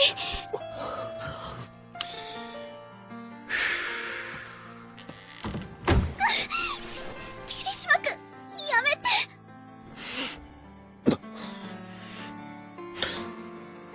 若宮鞍馬へのこの執着心のようなものの正体は一体どっから湧いてきてるんだ。昔抱いた憧れがいつの間にかねじれて増幅されて今に至る。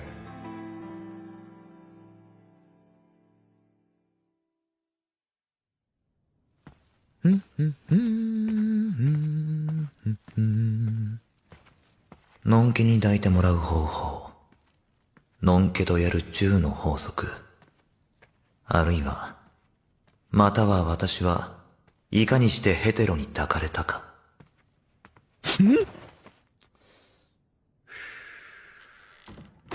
江本健、なんで霧島の部屋からなんか脅しに来たのか、それとも抱かれに来た。だってあの人俺の予想では多分ゲイ。この前自分の性癖を棚に上げて俺にホモ疑惑をぶっかけて脅迫してきたやつだ。すまん、クラマ。びっくりした。綾乃かよ。俺風邪ひいて明日の稽古休むかも。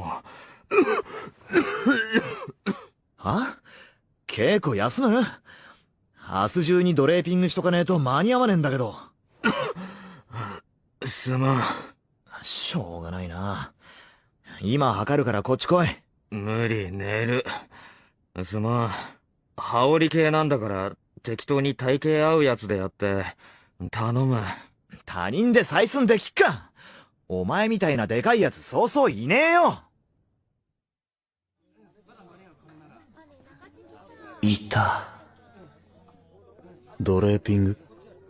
直接体に布地を当てて作る立体裁断の方法。知ってますよ。うち繊維関係ですよ。いや、そうじゃなくて、やっぱり綾乃叩き起こして測ってくる。ちょっと。俺でいいじゃないですか。体、でかいですよ。いや、やっぱりそういうわけには。首の太さとか、肩幅とか、いろいろ比率とか。いいから、とりあえず俺でしてください。なんだ？可能性ありかよ。本気で意識すんだろ。わかった、わかった。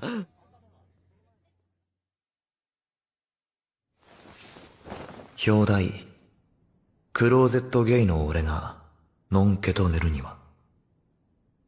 その1。例えば、オスの本能を揺さぶる状況下に置き、性欲と興奮を誤解させ欲情を煽る。じゃあ、始めるから。こっち向いて立って。はい。その2。遊びの延長で、男の数%は、過去に一度くらいはこういうことしてるんだぞと騙す。印書いてるから、そのままじっとしてろ。はい。その3。カミングアウトして泣き落とし。よし次。腕上げて。脅威測る。はい。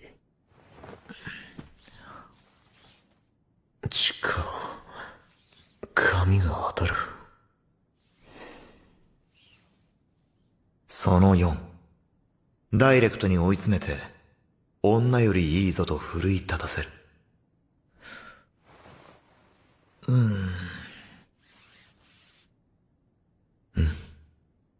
全部無理だな。なあ、ここ。右目の下。怪我してっけど、どうした？女とやろうとしたら反撃されて、寝るが当たって血出ました。女！そう。女の子と。女の子。そっか。そうだよな。俺は男で、こいつは女が好きで、花から望むだけ無駄だ。何ですか？お前も男だったのか、みたいな反応。いや、別にそんな。最近、女に立たないからいいんですけど。なんでもったいない。チレチレ無駄な希望。金槌で、インポ？そう。特殊 ED かも。こんなことばかり考えてしまうほど抽象の。俺の、加えて。霧島。最初、ドレーピングしよう。霧島君、クラマさん。背中、しがみついた。俺は、体大きいから、大丈夫。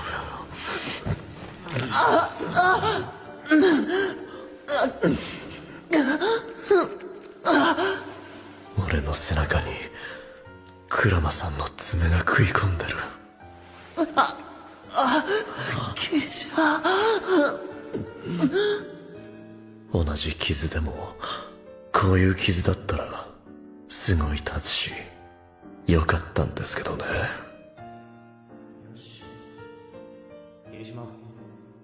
霧島くん。霧島布店。測れた。だいたいいけそう。はい。ちょっとついでに直してくわ。サンキューな。いえ。じゃあ。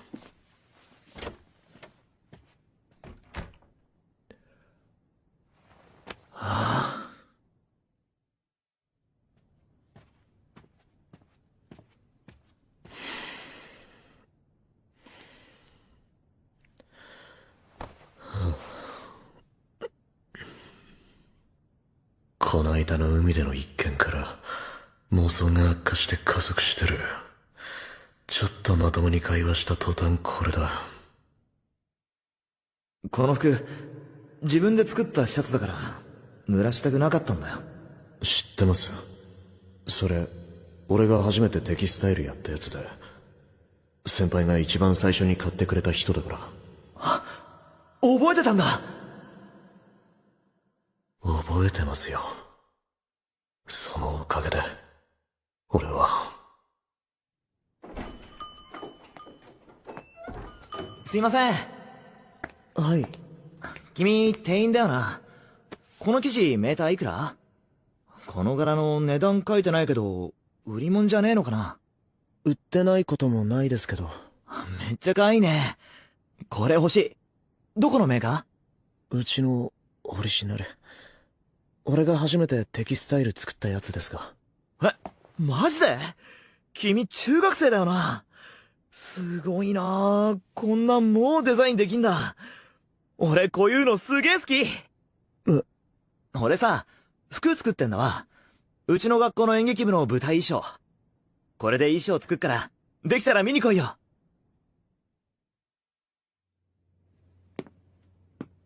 演劇部合同練習会場。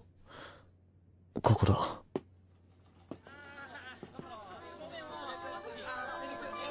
ミシンの音だ。ステージの隅でミシンかけてるのって。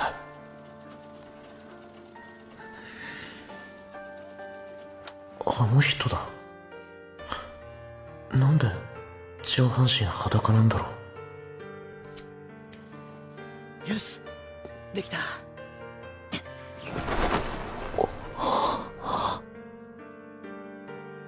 思えば俺はあの頃から取りつかれたように繰り返しあの人のことを考えてる。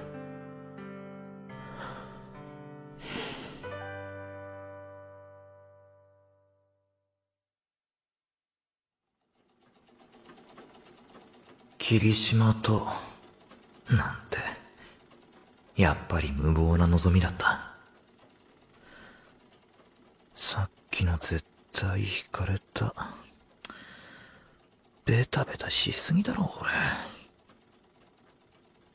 いくら霧島が ED とはいえ、女が好きなのんけ相手に距離感なさすぎたな。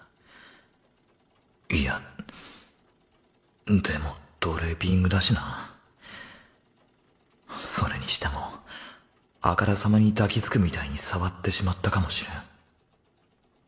でも向こうもなんか女に接する感じというか、何だったんだろう。実は天然の人たらし。ちょっと違うな。だってなんかあれはまるで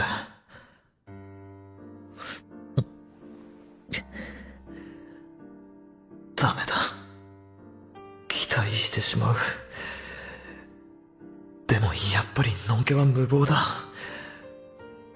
誰でもいいから一度だけ男としてみたいとか、これまで全然チャンスがなかったわけでもない。息を潜めて性癖隠してても同類には察知されてしまうのか言い寄る男はいた。選択肢は他にもあったんだ。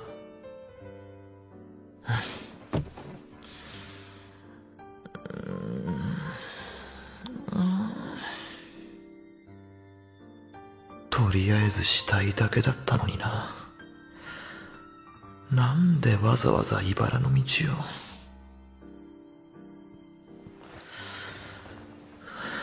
を。やばい。海入ろう。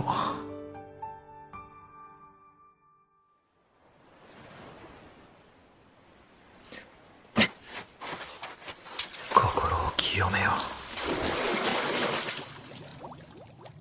のんけに抱かれるための最良の方法とは、無駄な望みはすべて捨て、とっととその男を忘れることだ。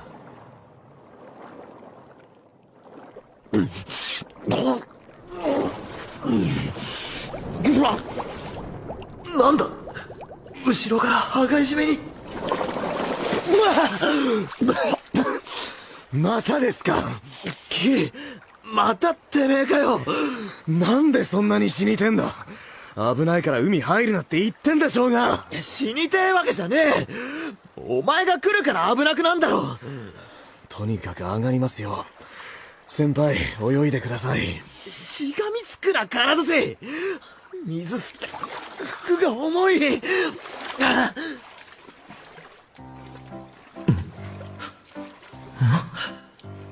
れ、俺下履いてない。短パンどこ？嘘だろ。上がりますよ。待って待って待って、引っ張るな。あ、やべ、先輩、乾いた服がない。振り向くな。え？何？バカ、寄るな。何ですか？いってえ、なんか踏んだ。うわ、俺のメガネ！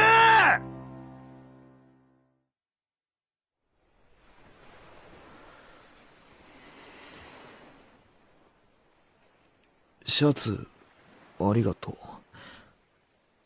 腰に巻けばどうにか隠れた。いいえ。足痛えし、こんな格好で帰れねえ。どうぞ、背中乗ってください。のんけに抱かれるための最良の方法は、望みを捨てて忘れること。でも、これはなんか、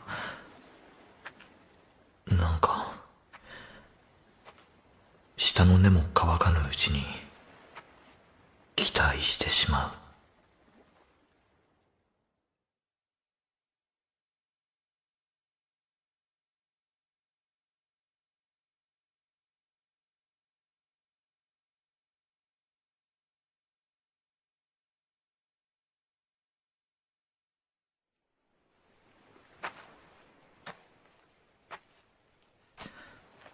重いよな。ごめん。いえ。あんまりくっついたら股間当たっちまう。腰浮かせてんのだるい。重心変えたら口が肩につく。胸つけたら動機がバレる。それにしても背中広いな。抱かれて。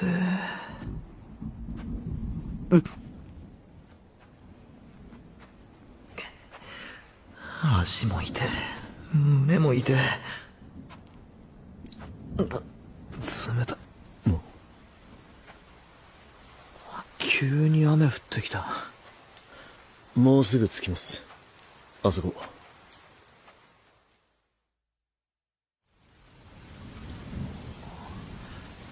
ここ、霧島くんちのボート小屋なの？はい。足出してください。包帯巻きますから。あ、サンキュー。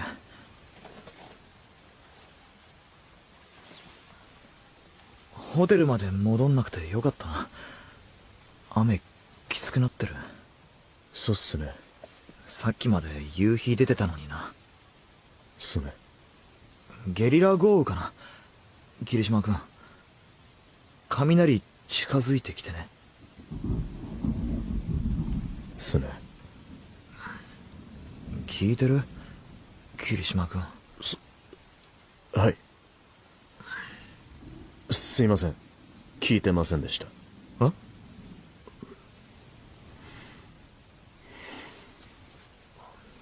何？なんかオーラが怖えんだけど。まだ海入ってたの怒ってんのかよ。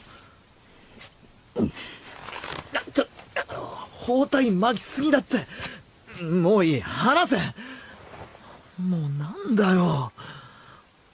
潜ってただけで誤解だって言ってんだ。おし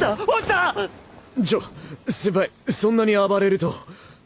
中が見えてる。絶対落ちた。窓の外。あそこの木から煙上がってる。おい見ろ霧島。うっす。やべえ、どうする。大丈夫かな。どう思う。その穴を舐めたい。どこ見てんだよ。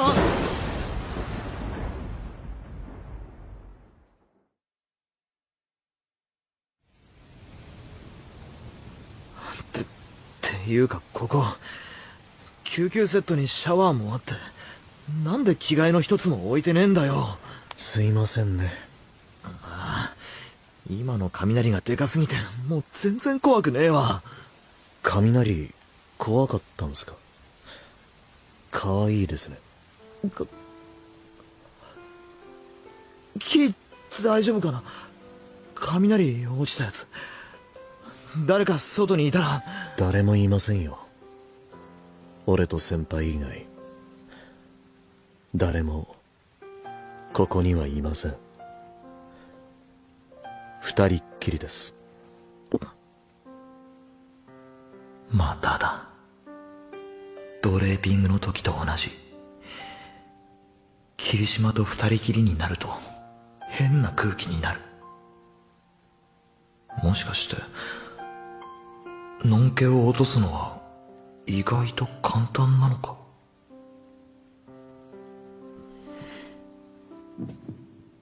時やべえ。クラマさんの服まだ乾きそうにないです。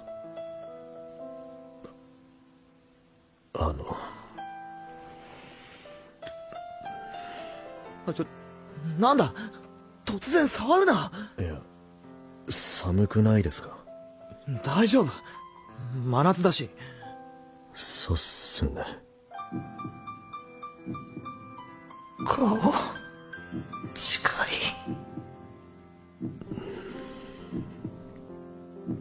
テレビつけていいか。同性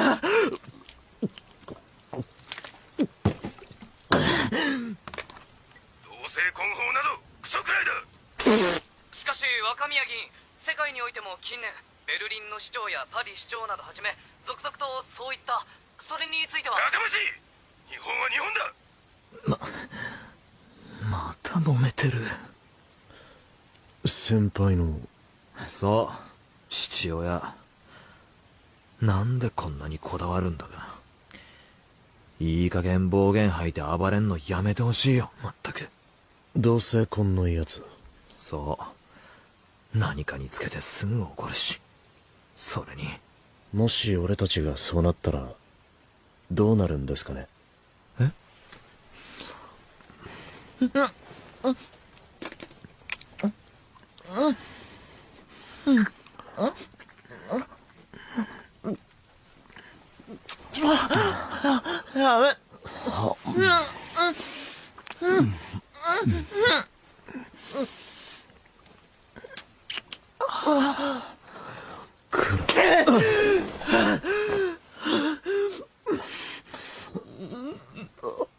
先輩。なんだよ今の。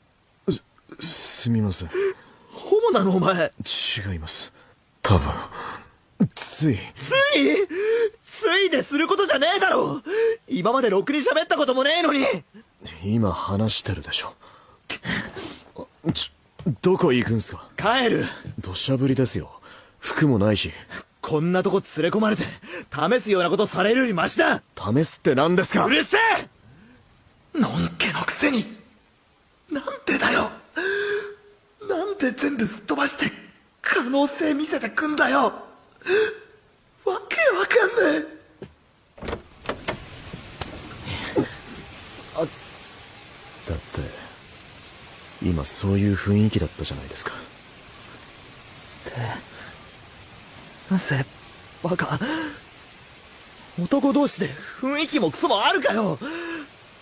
こんなとこで俺相手にするよりホテル戻ってネイルの綺麗な女と乱交でもやればいいんじゃねえの。何ですかそれ。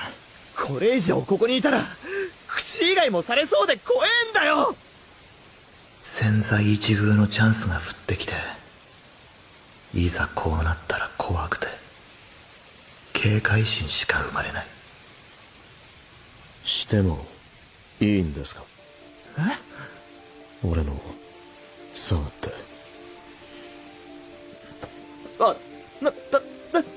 立ってる。このままやってしまいそう。さっきからずっと先輩のも反応してます。それとも後ろの方がいい？違う。よせ。同性婚法などクソくらいだ。同性愛者など実に醜い。やめ。お前もいつまでもミシンだの縫い物だの母親の真似事ばかりするな。やだ。やめろバカ。のんけのくせに。女とやろうとしたらネイルが当たって。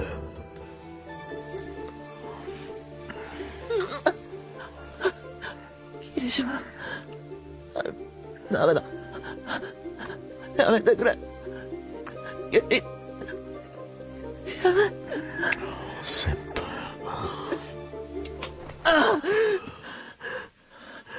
やめろ。俺やっぱ無理だ。一生無理だ。一生？変な雰囲気にしてすまん。思わせぶりなことをしたなら謝る。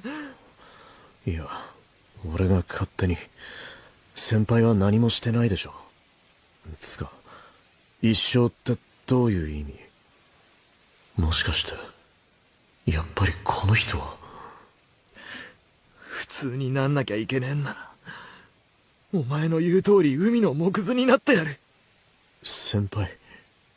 でもせっかくチャンス来てんのに今の方が怖い。俺は本当はずっと霧島君に抱かれたかったんだ。え？少なくともさっきまではそう思ってた。俺は自分の父親に嫌われる側の人間なんだ。性癖を出す勇気も押し殺す勇気もないから、いっそ諦めて区切りをつけるために最初で最後に一度だけ男と寝てみたかった。けど同じゲイ相手には怖くて一歩も踏み込めなくて、自分と一番縁遠いタイプの親しくないのんけがいいって思ってた。無謀で最低な高望みだけど一度知ってみたくて、後腐れない適当な男を探してた。本当は誰でもよかったんだ。俺に興味を持たない奴なら、その中でも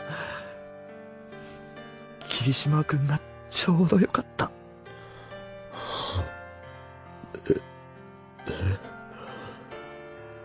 条件が合えばやれる男探してた。なんだそりゃ。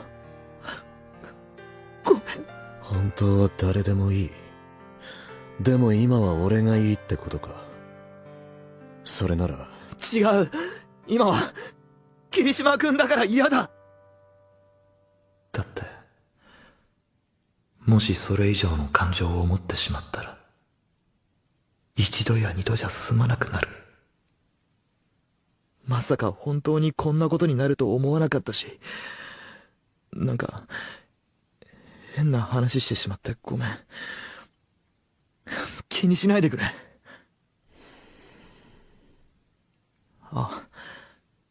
雨緩くなってきたから俺先にホテル戻って。何話せ。さっきのキスの続きしましょうよ。俺としたかったんでしょ。したくない。バカ。胸揉むな。男とやってみたかったんだろ。いいって。役に立ちますよ。嘘。霧島。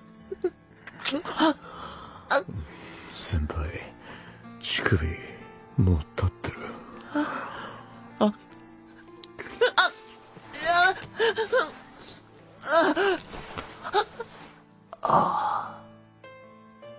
やばい。やばい。今まで散々海の中で、ベッドの中で、自分の部屋で、学校で、好き勝手に思い巡らせた霧島の荒い息遣いとか、舌とか。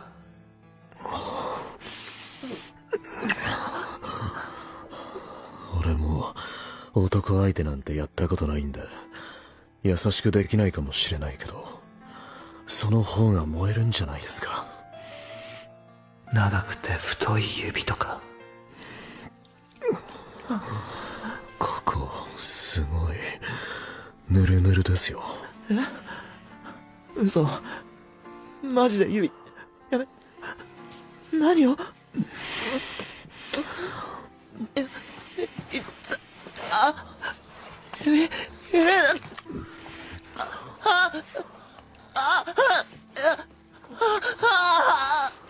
ここどうですか。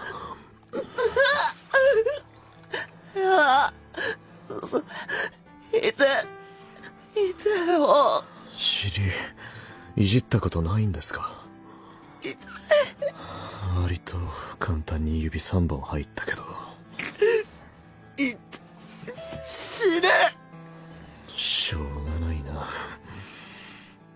低く這うような声とか、絶対に見ることのできない霧島を何度も想像した。足開いて後ろ舐めます。嘘。なんでそんなのできんだよ。変態。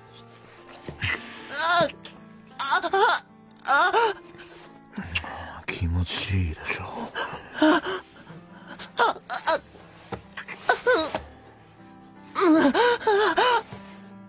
ずっ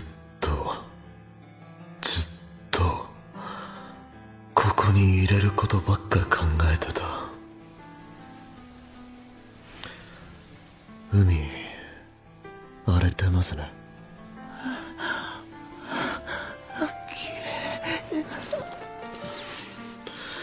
鞍馬先輩、あんなとこで溺れて死ぬくらいなら俺のチンポに腹突き破られて快感で死んでくださいよ。何度も想像した。俺の一番奥まで届く本物はどんなのだろうかと。でも今は霧島の何もかもが怖い。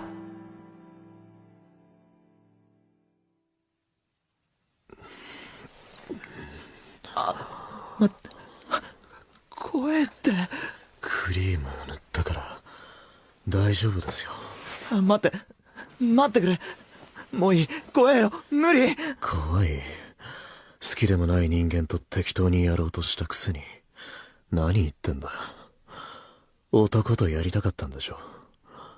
俺が犯してやるからたっぷり味わってくださいよ。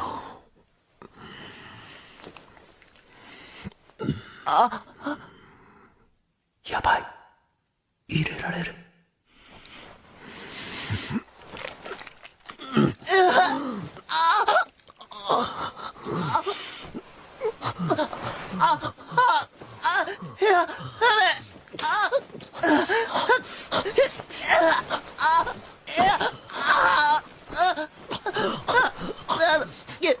今、ごめん、やめて。なんだよこれ。こんなの知らねえ。頭と体と何もかもがぶっ壊れておかしくなる。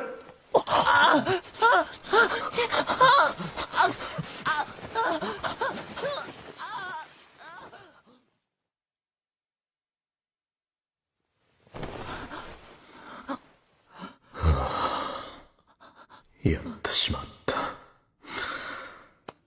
5年分のザーメンをぶちまけてしまった。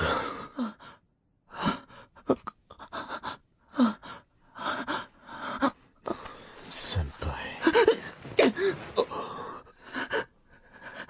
先輩。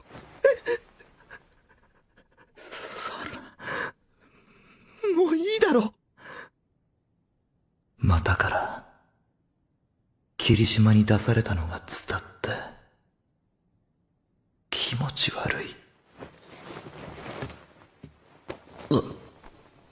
俺の服、頭がぐちゃぐちゃになってる。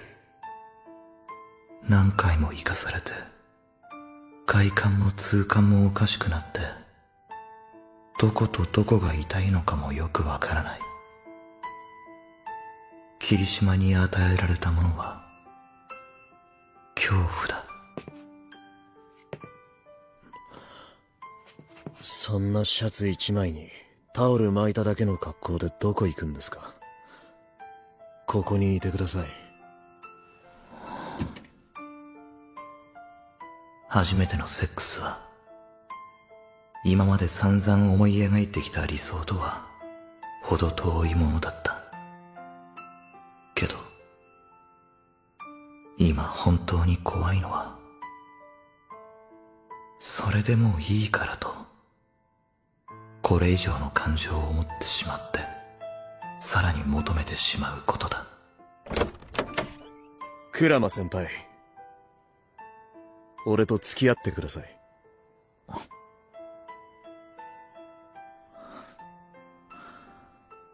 バカじゃねえの。俺とやってくれる男なら誰でもよかったって言っただろ。けどレイプ魔はごめんだ。二度と俺に近寄るな。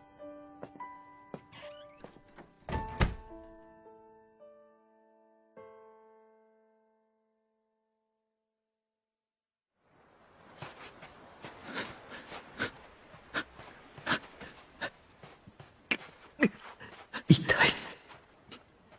い。体中が心まで張り裂けそうだ。くそ。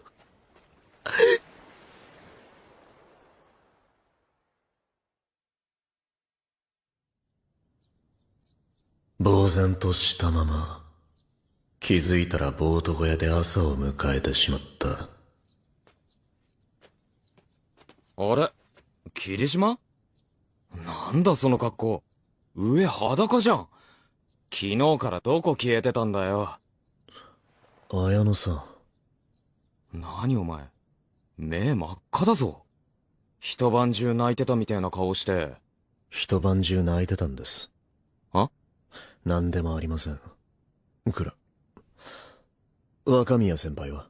そうそう、クラマ、あいつな、昨べレイプされた後みてえななりで戻ってきたと思ったら、舞台用に仕上げた衣装を渡しに来て、そのまま速攻でチェックアウトして帰りやがった。マジか。あ？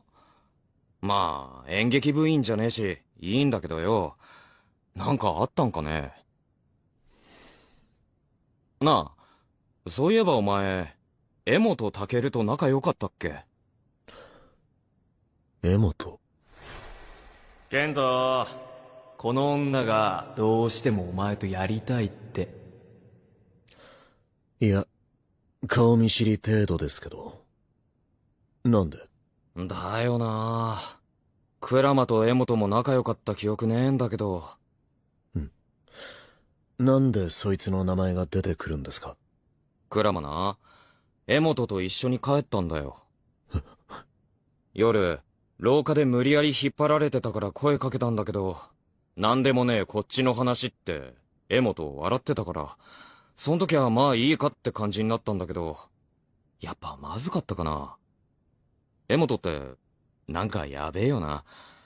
クラマ大丈夫だったらいいけど。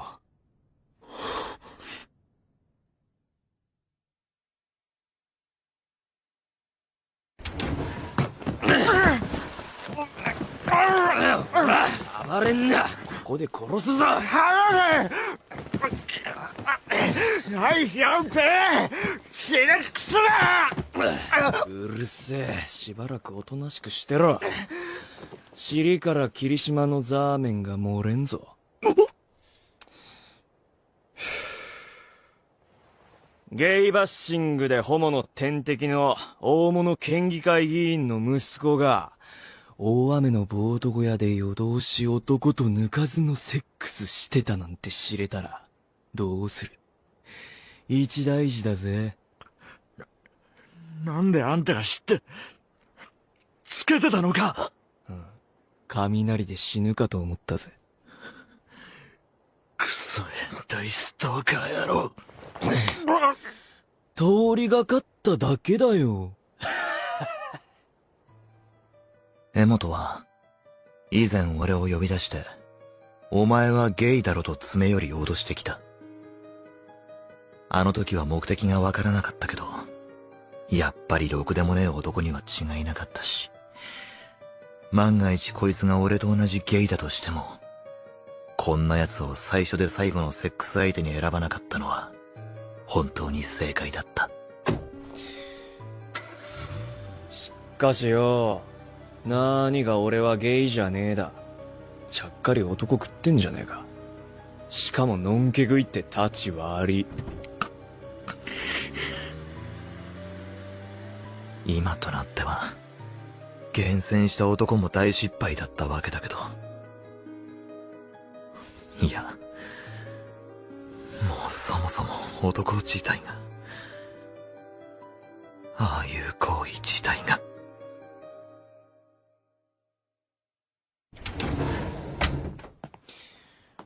おい、着いたぞ。起きろ、クソ猫。ほら、歩け。痛えって。何がしたいんだ。どこなんだよ、ここ。お前みてえなクソホモをお仕置きする場所。意味わかんねえ。江本先輩って、子役からのベテランだから、迫真の演技でドッキリでもかましてるんですかね。あ？てめえは、男漁る目的で演劇部に出入りしてっから、演技かスかも見分けつかねえんだな。じゃあ、あれですか。俺に振られたの根に持ってるんだ。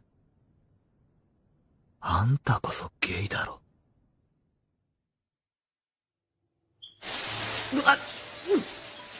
やめ。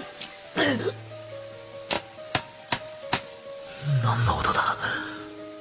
目隠しのせいで、よく。外してやるから、見ろよ。何？金属製のアナルプラグ。内臓ひねりつぶされそうじゃねえ？どうせてめえはもう汚ねえ体なんだ。これで、上書きしてやるよ。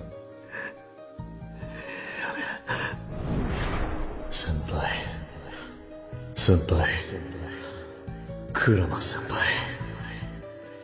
やめろ。俺のチンポに腹突き破られたら、快感で死んでくださいよ。やめろ。頭の中は混乱して、失望と打ち砕かれた現実で溢れ返っていた。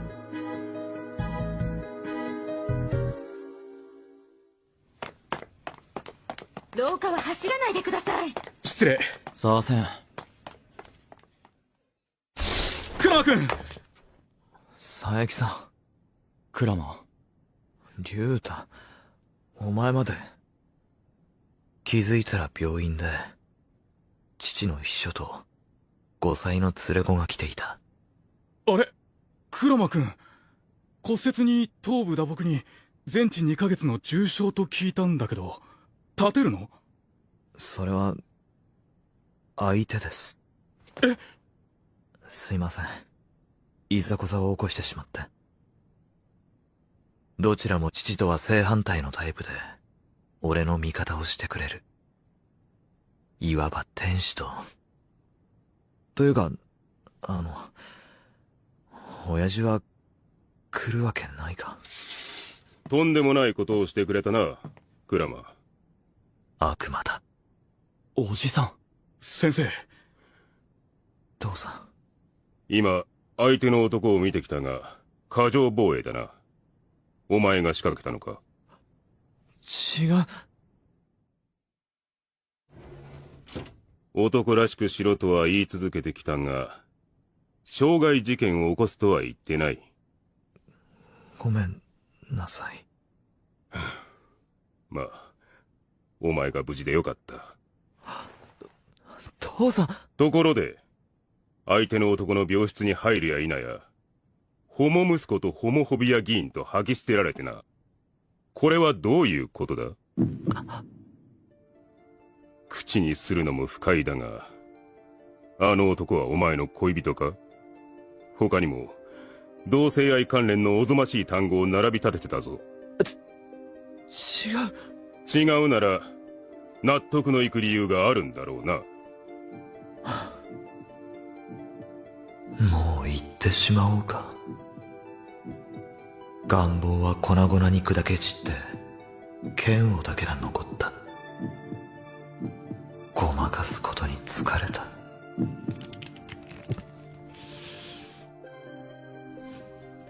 父さん、俺は男とも女とも付き合うつもりはないから安心して。女とも？どういう意味だ？俺はゲイだったんだ。いや、でも安心して。過去形だし、政治活動の邪魔するつもりはないよ。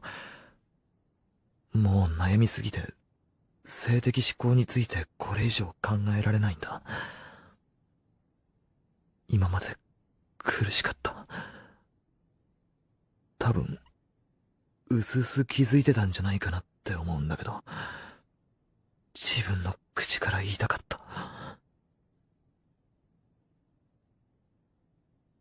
クラマ、よく言ってくれたな。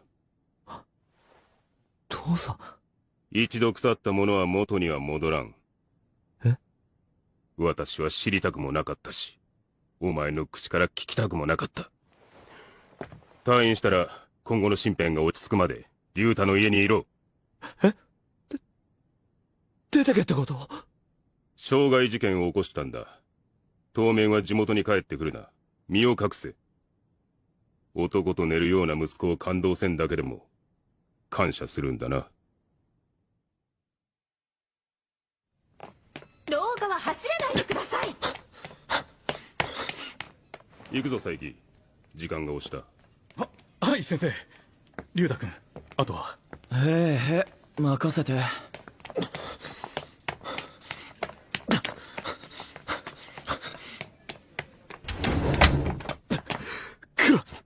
若宮先輩！霧島。ホテルに警察が来てて、部員2人が怪我したって。先輩、あの男に何をされて。クラマ？誰？後輩？触るな！先輩。どいて。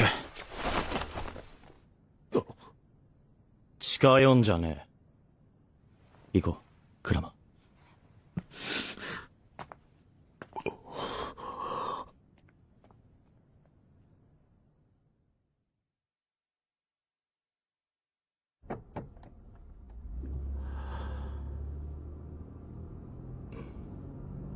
クラマ。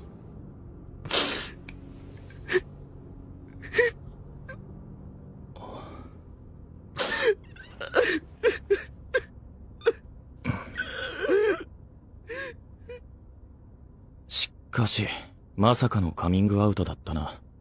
佐伯さんが驚いてたぜ。外にいたくせに聞こえてたんかよ。お前は、俺がゲイだったって驚かねえの？なんとなく察しはついてたから。これからどうする？知り合いに、共同でブランド立ち上げ手伝ってほしいって誘われてたから、休学して服作る。金は？手切れ金に親父の金を湯水のように使う。絶対使わねえくせに。ゲイ嫌いの父親の金で、ゲイゲイしい服作ってやる。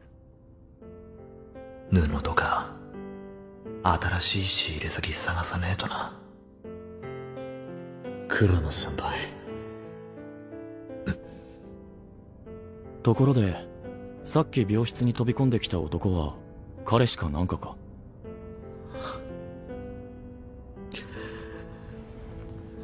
もう、別れた。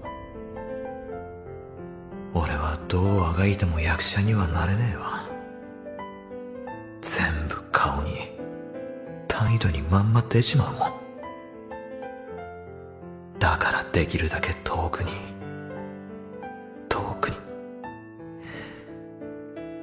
誰かが溺れる波の音も、激しい雨も、予想だにしなかった突然の落雷も、隠し通せなかった自分自身の声も、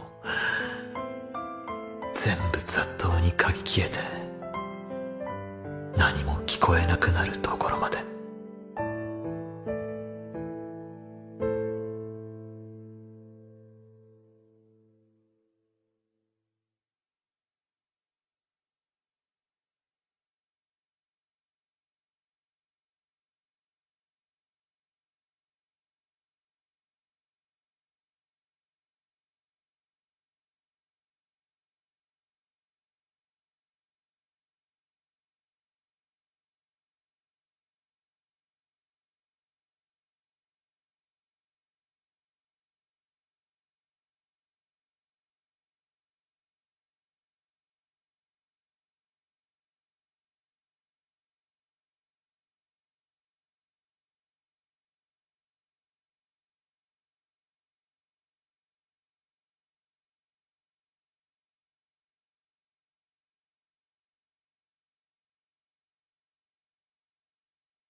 Do you have any good book tips about feminism, sex work, sexism, etc.?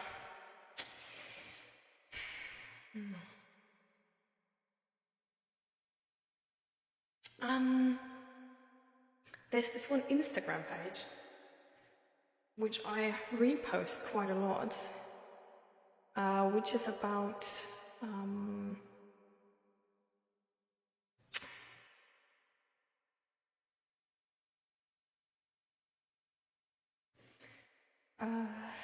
about women's history and how women's history and women's roles in history have been sort of like silenced.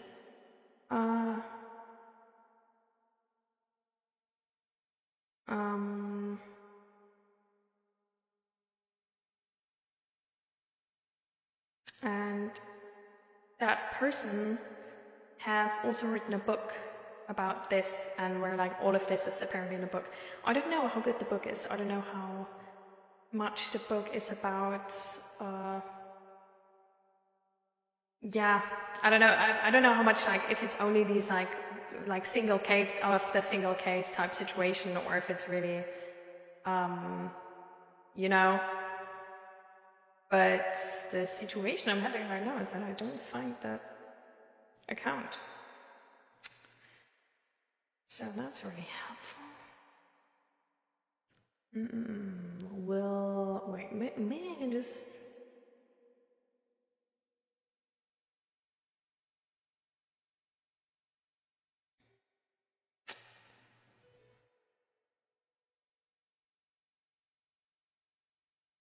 No. No. I really don't find it. Okay, wait. There's an archive for stories I've made. So it should be in the archive.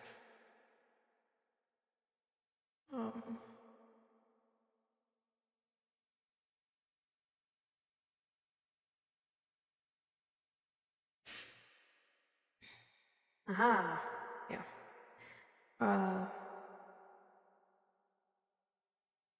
So the page is called Her Wiki.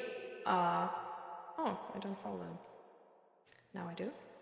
Her Wiki org, and the book is apparently called You Stand on Her Shoulders, 50 Women Inventors and Pioneers the Patriarchy Doesn't Want You to Know About. So, yeah. And the proceeds directly help us expand her wiki's research and impact. So that's the book from them. And I really love the posts. And like so far, I fact-checked like all of the posts I was like reposting. And all of them were right. So all of them were correct. So I don't think it's like really like, I don't know, like just exaggerated like BS or whatever, but they all seem to be like very much based on actual history. And a lot of them were actually like women where I was like, the fuck? Like actually, no fucking buddy ever told us about them. So apparently there's this one woman, like Margaret whatever, and she's like, she was part of the software team for the moon landing. And the thing is, back then, she invented like a system where they could override the pilot's inputs if human error. So she actually invented the human error, sort of like that. You take that into consideration in software. That's sort of like not. That like principle that you expect human error and then you want to make your software safe, like just if human error happens. And she told them about this, like if she should make this and integrate it in the software, and they actually told her like, no, we don't need that. Our astronauts are like trained for perfection, right? Like they don't make mistakes. Well, she did it anyway, thank God.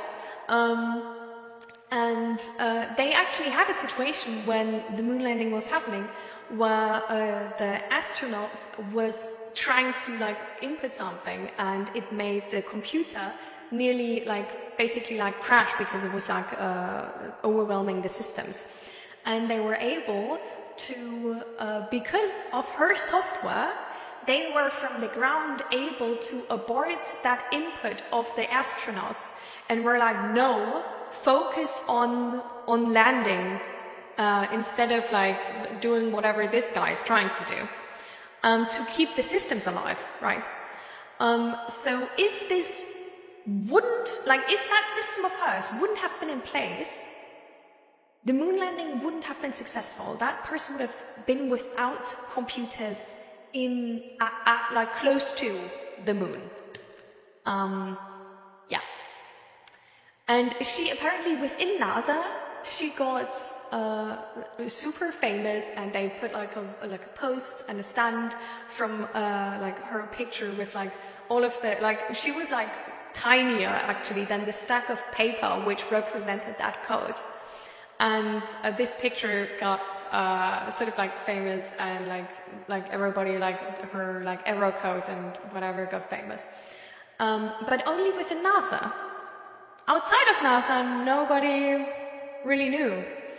And based on that like human error thing, and like coding like this where you take into consideration that human error can happen, is one of the like, it's like, I don't know, like if you essentially only code around human error, and like it's so important. Yeah.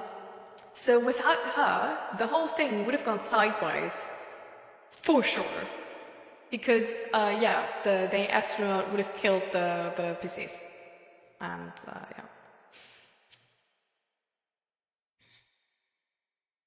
yeah, definitely alien. I feel that too.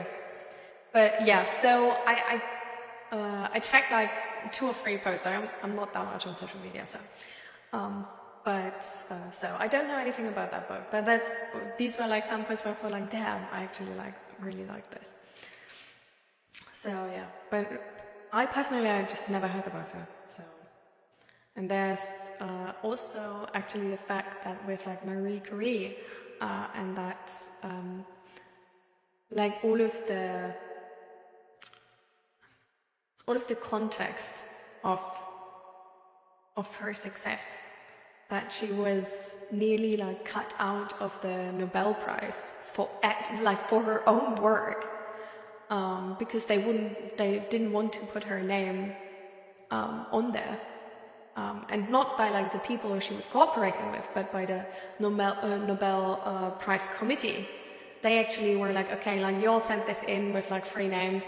One of them is female. Like we're gonna give like 2 of you the Nobel Prize, but like not the female like scientists. Like, please, like come on, guys. Like we can't let like women know they're actually smart.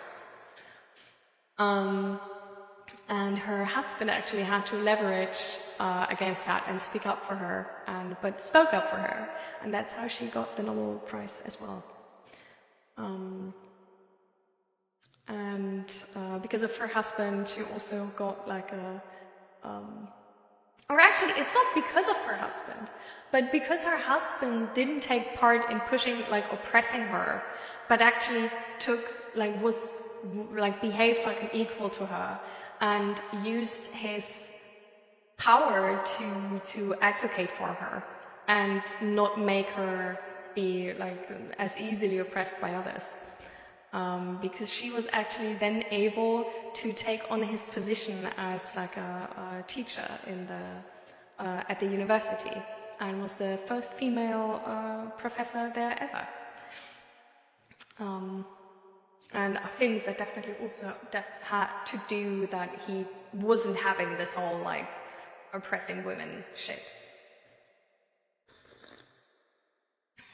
So, most important thing, ladies, choose a husband who's speaking up for you and using his privilege as a man to support you. Because if she would have chosen a man who would have tried to oppress her, well, most women are killed by their partners or ex-partners, and at the same time, she wouldn't have gotten that Nobel Prize, and we probably maybe wouldn't have ever known about her. Apparently, the wife of Albert Einstein was actually also a huge part in his mathematics success and part of the theories. But yeah, that's nothing we ever hear about because he cut her out of his work and his life entirely, and was at some point, I think, like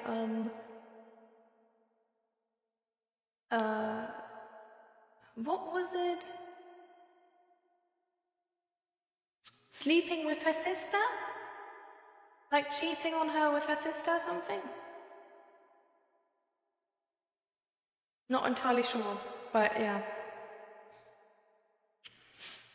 But apart from this, I think like if there's any book about lobotomies, could be really interesting, because lobotomies were actually happening so long still. Do you all know what a lobotomy is?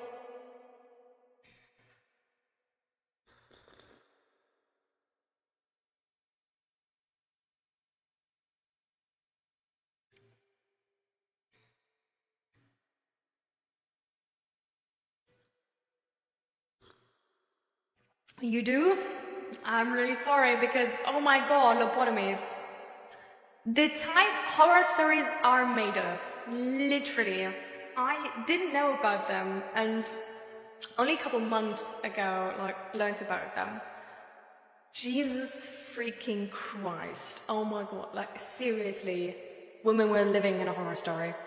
And, like, the last one was in France, I think. And 1967.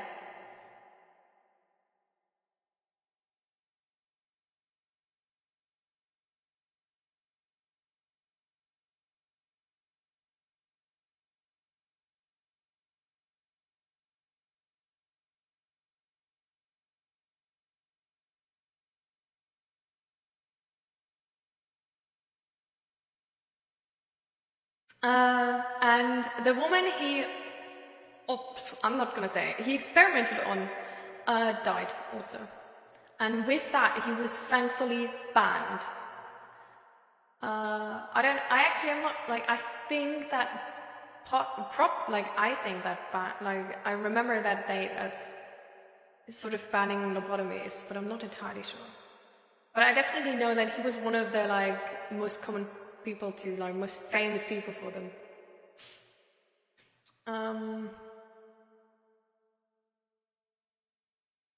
But lobotomies are really, really crazy.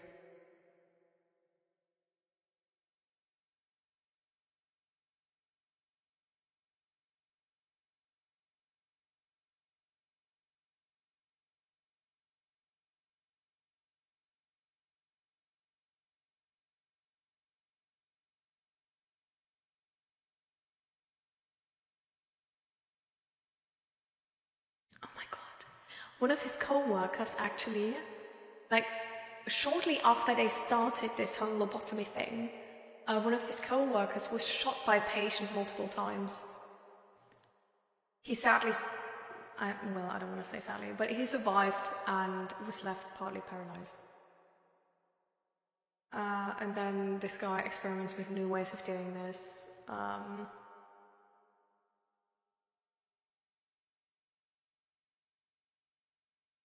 They won the Nobel Prize, by the way, for this.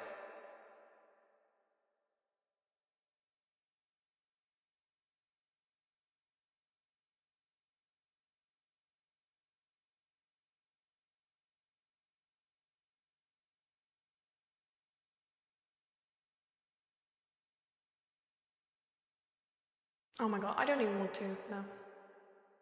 Oh, lobotomies are so crazy. Seriously, they are, So, I guess learning about that can tell a lot. But yeah. I think in general, I'm personally not, I'm really interested in hearing about women's history. I'm not too interested in about negative women's history, because I think it's just making me angry, honestly, and I don't really know if it's helping in any way that I know that kind of stuff, because I don't think it is. But I just really love to concentrate on, I guess, psychology and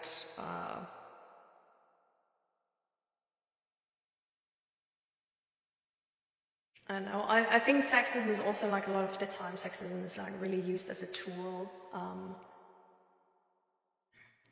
and just by politicians and populism, and fascism as well. So, really, I can really recommend the book To Fight Against This Age. It's by a Dutch author, but it's available in English, and I feel like it's a really nice book about populism, fascism, mass society, stuff like this. And I think to a certain degree can give To Fight Against This Age. And to a certain degree can give insight into how sexism is used as a political tool. And how any type of discrimination really is used as a political tool. And at the same time, the book has really beautiful passages, though, and I really love it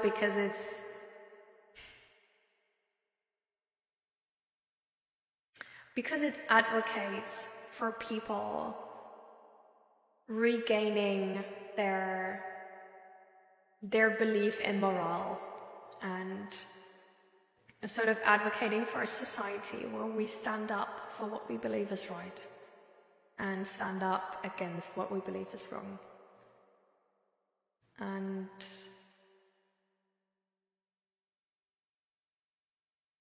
I don't know, I just think that's really, especially in times where there's some like uncertainty around these topics, around like what you can do and what you maybe can't do. I think it can really help to,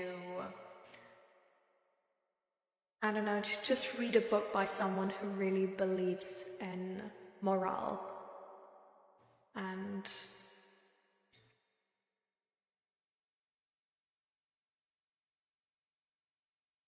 I don't know, just can give hope, I guess. I had a friend tell me he is pro-sex work and can separate it as entertainment. Ah, so that was that the situation with the friend from before? You were slightly mentioning?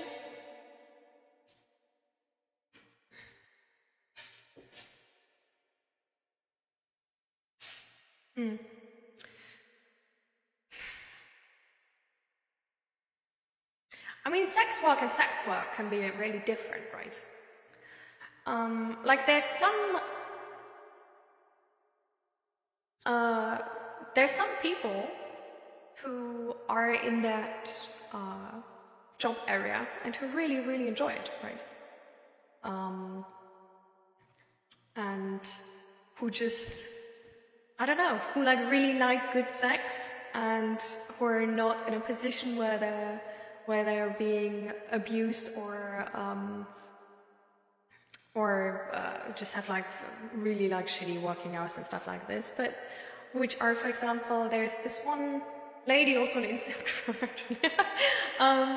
She's sort of like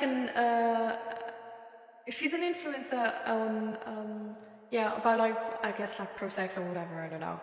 And she's a sex worker and she made herself she's independent, so she has like nobody telling her she needs to do this and stuff like this.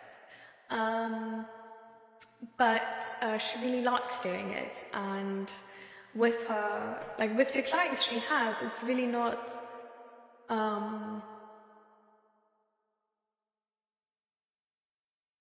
I don't know, like she gets to know them and stuff like this, right? And she really says like it's fun, and it's not like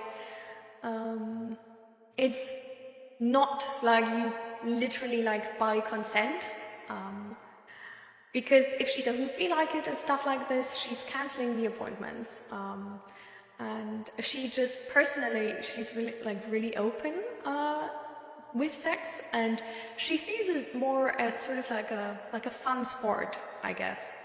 So and she has like, she doesn't have these appointments like all day every day and stuff like this, so it's not to the point where I would think like, okay, this is like this must be work, but it's more of like she's, yeah, like I guess she's offering like sometimes even like a service like beyond the sex with that.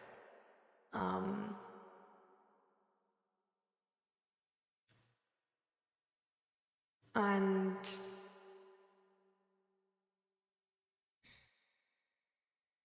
I don't know, I think that's like, I think it's beautiful that there's like people who like really enjoy it and apparently like really do it for their own sake, sort of. I think no matter what sex work we're talking about, I think we shouldn't ban sex work, because a ban won't kill the industry but make it more unsafe for the workers.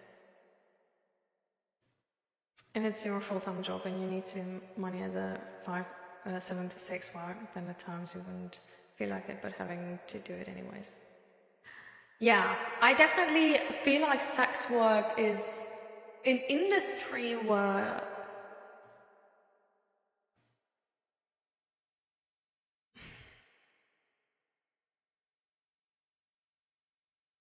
it shouldn't be the buying consent part shouldn't be in a way where a person where, for example, there's like women who are at their job and then a person just goes there and it's like you know, because that would be just buying consent. I feel like the difference I see with that specific sex worker experience of the woman I talked about is that she is herself offering, like she's, it's like from her it's a yes, you know, like she's offering certain hours, certain days, with certain people, like she's checking the person first, she's checking, okay, like what do they look for, like does she like it and stuff like this. So to me it seems, it's like she's like looking at all of this and it's like, yeah, I feel like I want to do this, but at the same time, like, still give me money for it, you know? It's because I feel like, I don't know, there are some services where we give others, which, and like, I think honestly, like in every like good industry, we should like to give our service to a person, but that doesn't mean it's going to be free. For example, with like counseling, right? Like there's so many counselors out there, and a lot of them like just really like helping people. But this world costs money, so the counseling is going to cost money. But it's not like, you don't want to help that person, but they already bought your hours, so now you need to. But I don't know, like it's really like you...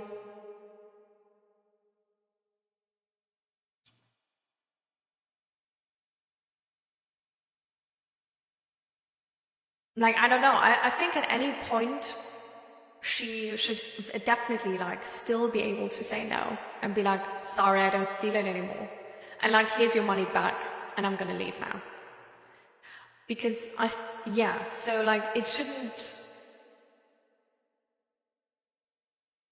like you shouldn't buy the consent, but you should buy a service, and that service is given with consent. You know what I mean?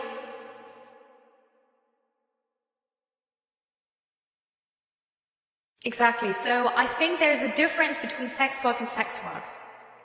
Because I think like the and hi Raven, by the way, welcome. Because I feel like the full-time job you're describing with that, like from 7 to 6, is a lot of the time these are areas where people are being exploited, right? And people are being abused. And that's just not fine, right? So, but I really feel like that sadly, like it's a really complicated topic actually. Because for example, if we look at porn addiction, we do recognize that porn addiction is actually connected to sexist behavior and beliefs as well. Like it's connected to objectifying behavior and being also, just because you're addicted, right? Like ignoring boundaries which should be there.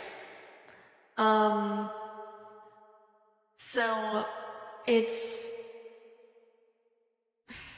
it's just one of those topics where it's really easily connected, which makes it a difficult topic. Because like sex work itself, exactly, if it's being done with consent and you just, it's just, yeah, like, it's not only sex, but so for example, with that person, like with that woman selling that service, it's also, she's sort of like also selling like, I guess like more than regular sex. Like it's not only sex, like in and out sort of situation, but it's like what type of like visions do you maybe have? Like, is there like a role play you want to try? Is there like where and like what is your expectations around the sex positions maybe, you know? Like, it's really something where it's like there's more, I don't know, it's more of like a performative nature, I feel like.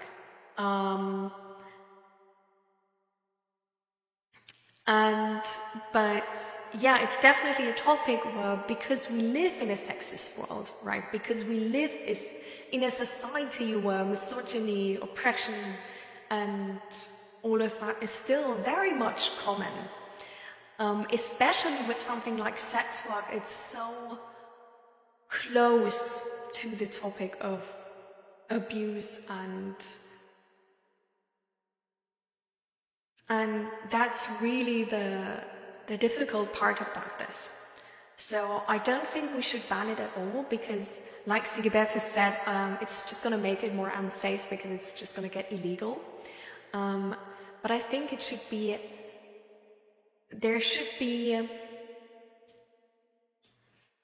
I don't know, there's something like sex therapists and stuff like that too. And I feel like it's just like a service which, because of the nature of society is like, it can be like really easily problematic, right? So I think just having like better restrictions, making it safer for workers with, for example, just being like that, there's like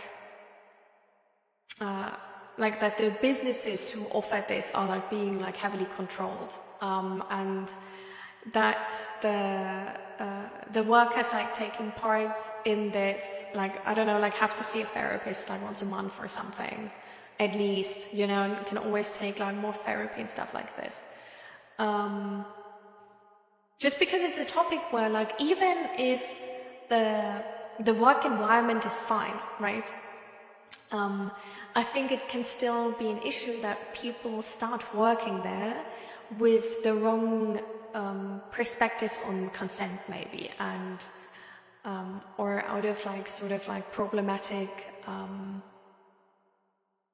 motivations, you know, and which can then also make this sort of like a toxic topic, right? So I think maybe making it like more connected to therapy and like making services more accessible where you can, I don't know, like if you ever want to stop, like can easily stop and stuff like this would be really, really helpful. At the same time,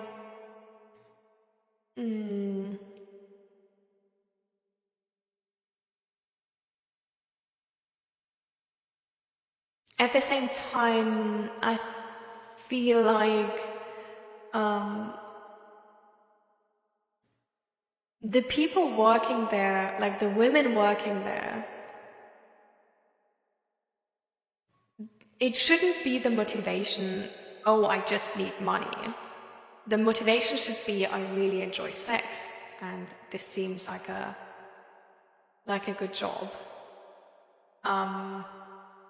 You know what I mean? Like, it shouldn't be that you just slip into this because you can't pay university bills. And your body as a woman is just sort of like worth money. But it should be that you actually feel like doing that specific job. So, in a weird way, I think maybe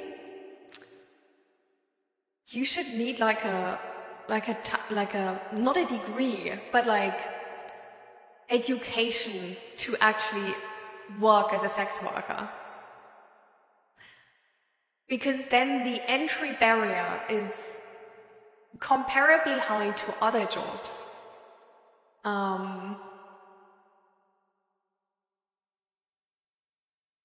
You know what I mean?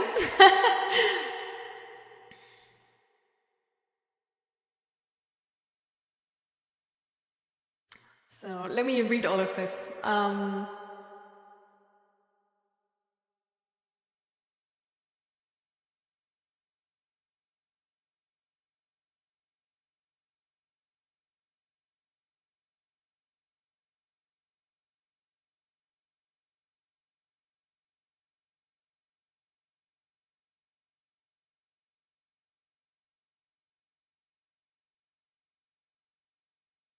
You can make some arguments about it. In construction work, people are forced to do physically taxing work and can be bullied into unsafe, dangerous work. Yeah, I definitely think that with like construction work, there's like, we have a lot of regulations about like work regulations, right? And we have people, like, I think there is actually people sort of like also checking out when businesses like work at places and stuff like this. But I definitely like, yeah, there's definitely like some construction workers which are just not taking, like doing all these safety measures, which should be done, right? So I think we can also make that better, yeah. Yeah, I feel like that's a huge point. Being knowledgeable about your rights is a huge, huge point. I feel like actually, I wouldn't only say in all labor positions, I would say in all positions. I think at any point in your life, we should be way more knowledgeable about our rights. And I think that's low-key what I love about ChatGPT right now. And I'm not saying ChatGPT is like sound legal advice, okay? The only thing I'm saying is that the amount of times I have seen TikToks where people are like, I used ChatGPT and got my like brought out of jail and stuff like this, or like I used ChatGPT and that's why I knew that like this and this contract like wasn't right and I had like good experiences with this. I love how accessible it is. And if we could do that better and in a more safe way where it's like actually not only accessible but also like sound legal advice, that would be like even better, right? But I feel like being knowledgeable about your rights is actually so important. Because in a weird way, we have a lot of really good rights in our society, but a lot of them are really not used. Because, for example, children have a lot of rights, but they do not know. And that's why you don't like, as a child, you don't go somewhere and get help to get away from your parents. You don't, you know, like, because you don't fucking know. And you should know.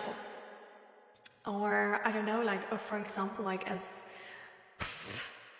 as a student with university and all, like, you don't really know and you should know. Or, yeah, or like, with the police, or with work, just in general, or with like rental contracts and stuff like this.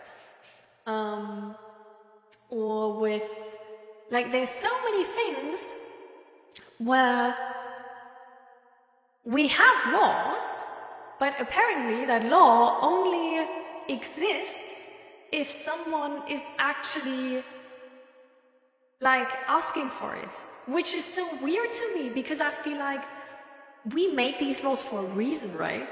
Like, we do think it's better to have that, right? Like, we believe in it, right? But no, they only, like, there's so many laws which only exist if there is a person actually taking you to court because of it. Because they are not automatically charged. Which in some cases makes sense, right? But I feel like in a lot of cases, it's just a tiny bit odd. Especially, for example, with rape. Like, I think that's really odd. Because, I don't know. It's not really something where we want people to be like, I don't know, like if my neighbor would be raped by somebody, but for whatever reason, she says it's fine, I'm not fine with it. I'm actually not fine. You know, like, I feel like, no, I don't want to have that person still running around in my community if they have done that already. Like, I don't want to be the next person. I don't want to have to be the first person to actually has a problem with it.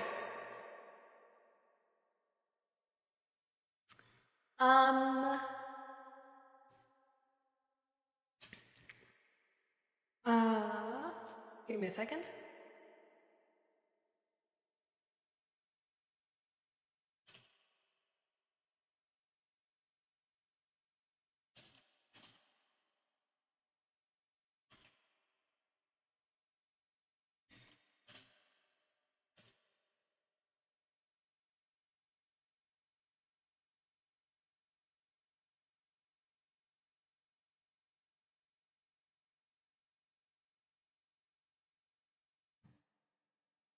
Yeah.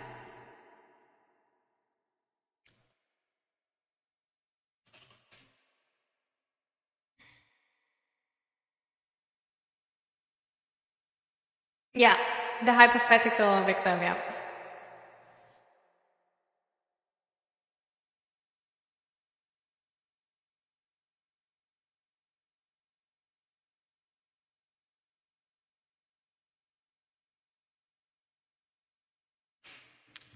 Because there's no, like, I don't know, there's only a few countries where it's like a mandatory, how's it called, a mandatory prosecution. And I don't think it's a situation where we don't want it to be a mandatory prosecution. I think it is a situation where we want it to be a mandatory prosecution. But, yeah. That's one of the situations where I'm like, why is it not? What the fuck? Especially since the most common denominator of being the person charged, right, is sort of in like a social relationship with the victim. Not only like either like parents or like family like really relationship, or partner, ex-partner, or friends. And so there's social pressure as well, right? So I don't know, I really feel like we want mandatory prosecution.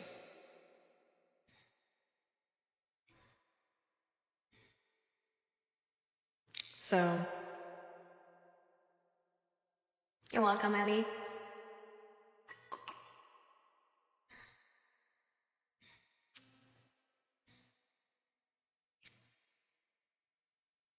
So, yeah.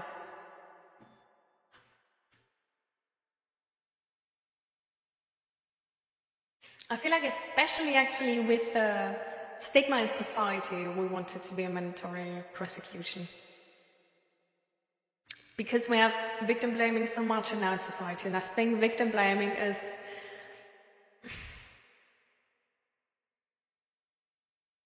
I don't know, like, we already have it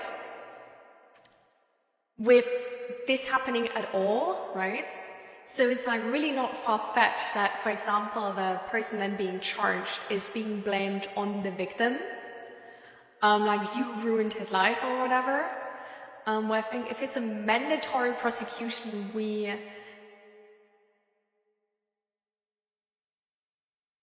separate that, and then the person being at fault is not the victim anymore. Like, there's no point in taking revenge on the victim, because the thing giving you the charges, being the problem, like putting you like behind bars or something, was the state. Because sometimes we even have cases where the victim in front of the offender is being asked what they want the offender's charges to be. We all know the charges are not that high. So this is not a situation where you can be like put them away for life, and then like any type of revenge will never hit you. But this is very much the situation where like all the people in the room and the offender, yeah, like there could be revenge in the room with you. So the problem is made more complex given how easily is accusation of blind gift. That's actually wrong, I think. I think that's fake news. Or like, what do you mean specifically? Like, that is like,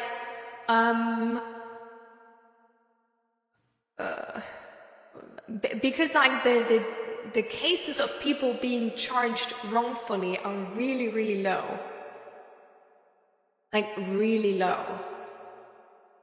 Like, way more common is the issue that the cases don't go through, even though they should. So we don't really have to. It's still weaponized within society, though. That doesn't matter as much, I think, though, in that case. I think it would actually make it better. Because if it's always being prosecuted, right? If there's mandatory prosecution, people would, like, you accusing someone leads to a prosecution. So you will think twice if you wrongfully, like, accuse anybody really, because you will be in front of the stand, and you need to have like some type of story, right? Like it's gonna be like, people, like there's gonna be an actual result to this. Like it's not only something you can say and then like hope society is behind you and that's it. But it's something where like you say that and now there's a court actually like trying to find out what happened. So it's gonna come out if it was,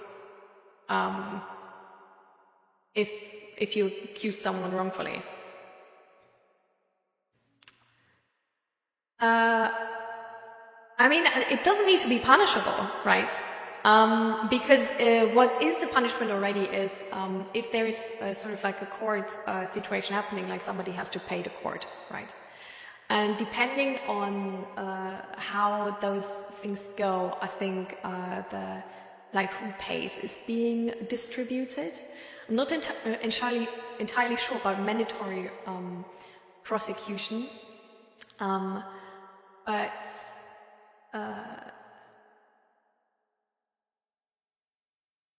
sort of like anyways, there's like not only costs attached to that, but people are really, really scared of being socially rejected, right? And it's different to accuse somebody and be like, I'm just gonna throw it in there. I'm never gonna go in front of court because like I know it's not right? But I'm gonna use it socially. And like nobody can prove me wrong and I'm just gonna be like, oh, but I don't have the money for court or whatever.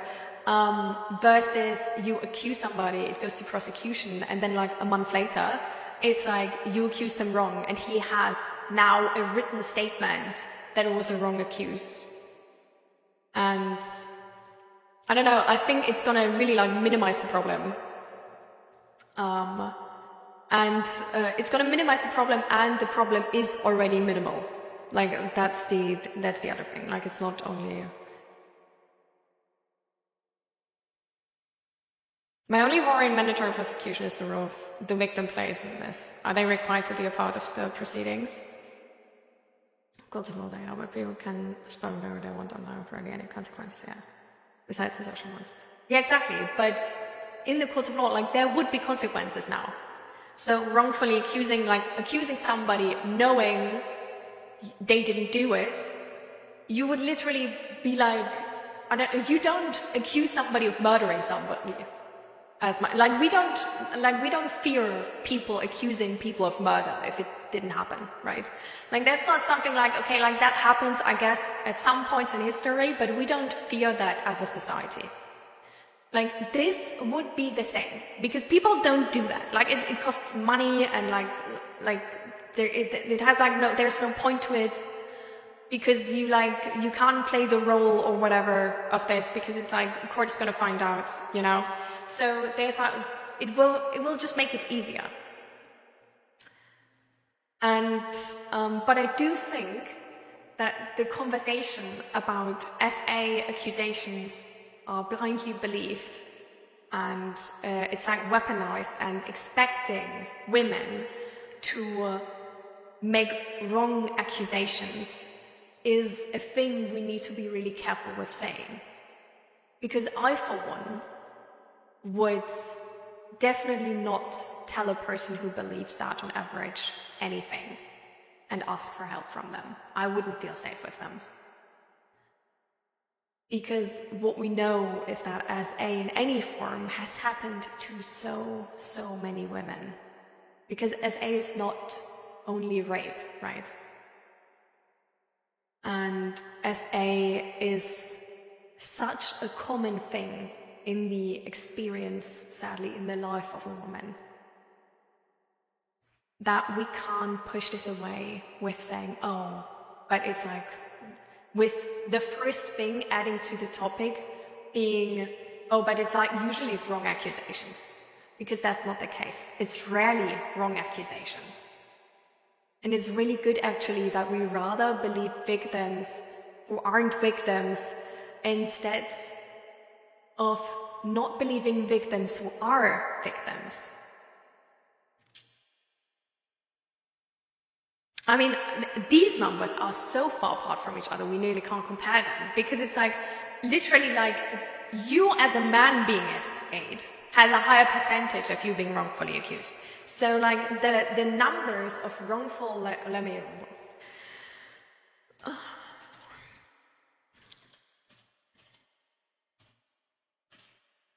Because this is actually like, we have so many fake news evolving around the wrongful SA accusations being such an issue.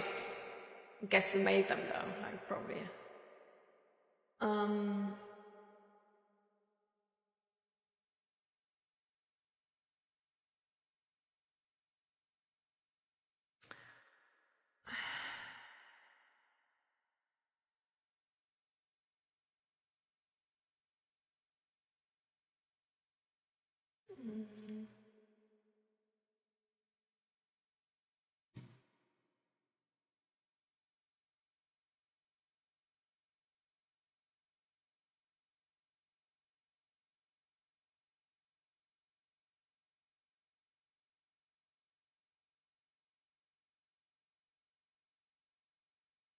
Okay.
God damn, that's even worse than I thought. So there's like statistics of the National Sexual Violence Resource Center, and 1 in 5 women in the United States experience completed or attempted rape during their lifetime. That's crazy.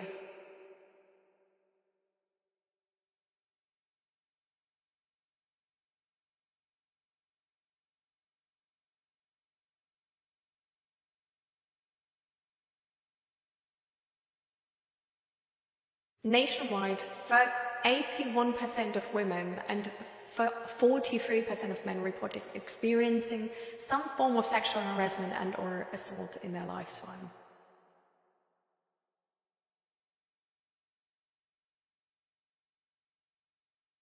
What? No way.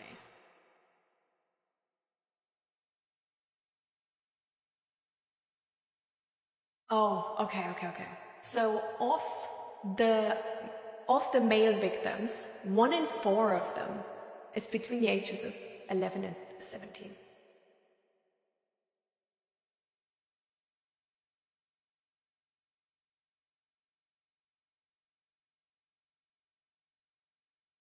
Only 25% of them have been reported in 2018. I don't know how much is it now. And of these 25% only of the total number being reported, to 10% are false reports.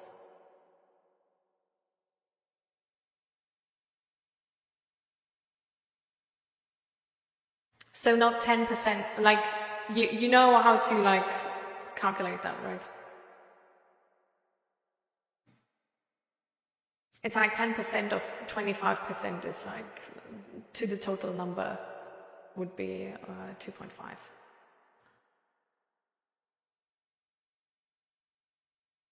Almost 1 in 4 undergraduate women experience sexual assault or misconduct at 33 of the nation's major universities.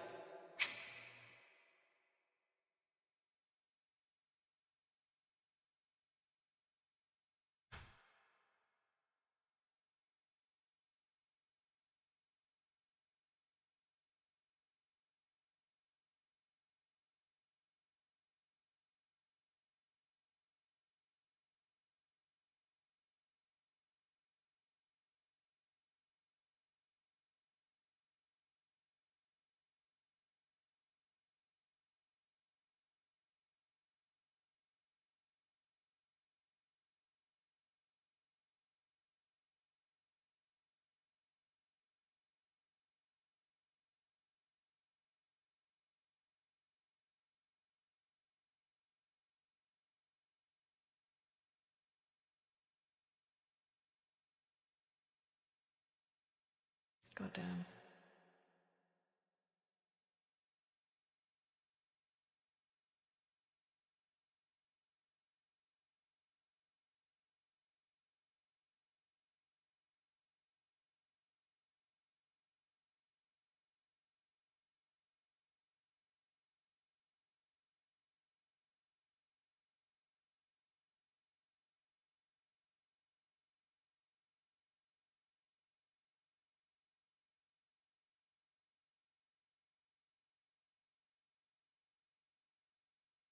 The best data we have, the number of people prosecuted for making false allegations, suggests that the average adult man in England and Wales has a 0.0000281% chance of being falsely accused of rape in a year.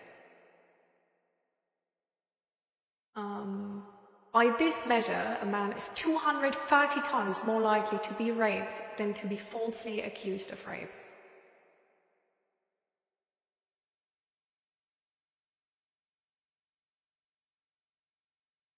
So, yeah, to cut that short, we don't really have to be concerned about false accusations.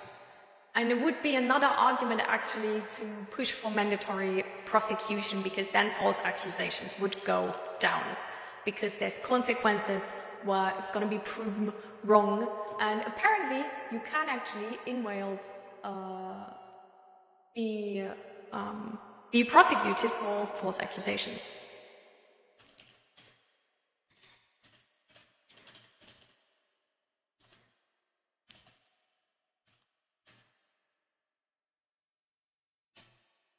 Hi, Novus District. Welcome, welcome. How are you doing? You come in at a time where, oh my lord, we've jumped into a deep topic, but I think we're sort of done with it soon.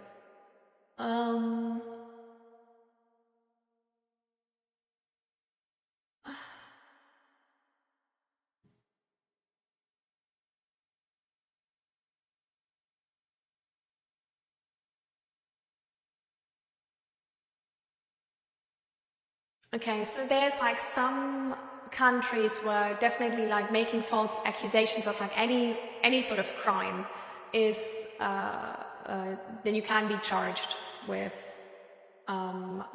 perverting the course of justice or wasting police time. And that then you face like some sort of penalty. Yeah.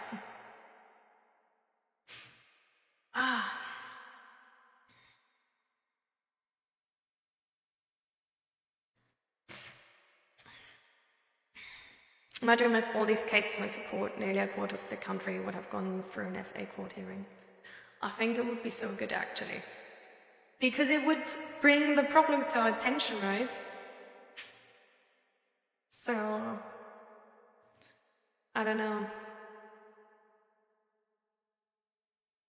And yeah, well, apart from that, as I said, I just think it's like better for the victims, because then it's not connected to them accusing the person, the offender, and then you can't like victim blame the victim also for your penalty, like whatever like penalty you got, or your like jail time or sentence, whatever.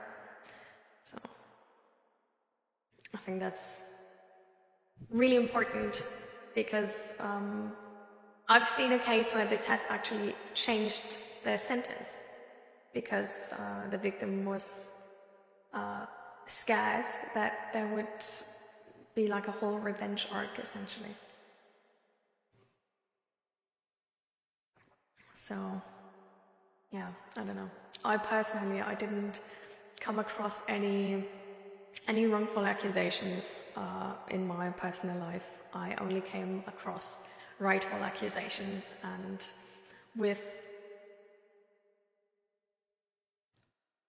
rightful accusations which didn't lead to the consequences they should have.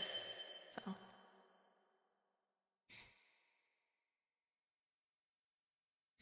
But how are you doing, Novus District?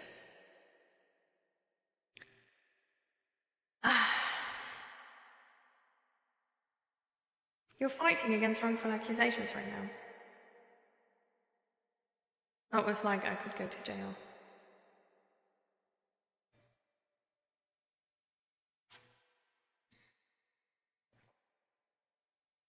Oh. Okay. So what is the context around those?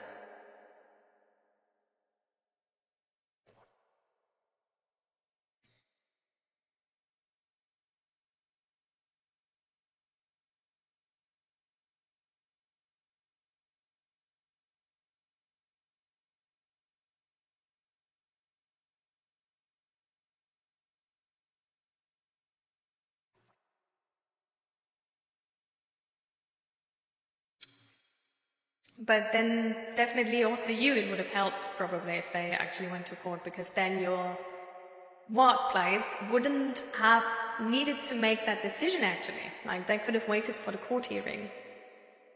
And then if it turns out wrong, they would have been like, yeah, well, so nothing we need to do. Like I really think we push their responsibility with this actually.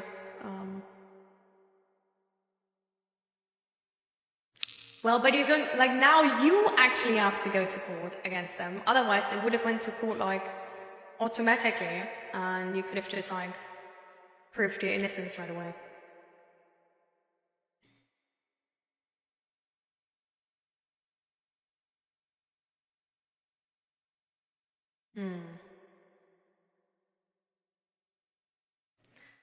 Wow. I think especially as with like, are you trans or was this like a general, these are transphobic type people? Because I feel like we really, you're trans, okay, yeah. That's really why I hate so much this whole like, you're from Germany, right? Because you're from back then. This whole AfD campaign, like a right-wing German politic campaign party and their campaign, where essentially they blamed, yeah, a whole bunch of things on trans people, like actually like sort of everything they could find. Like it's like endangering women because like, oh yeah, they're definitely like, they're like all rapists and they're all like pedophiles. That were like the two main accusations, I think. But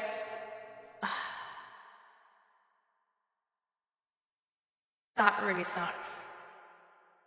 And I really, really hated that campaign because I think that campaign actually sort of like put an idea into people's minds, shitty one at that, but yeah. And also like a bias, another social bias. So I'm a part-time worker and they too are accused of full-time workers. They also fired me a second time during the court stuff. A second time? Yeah. Now I get it. Definitely too.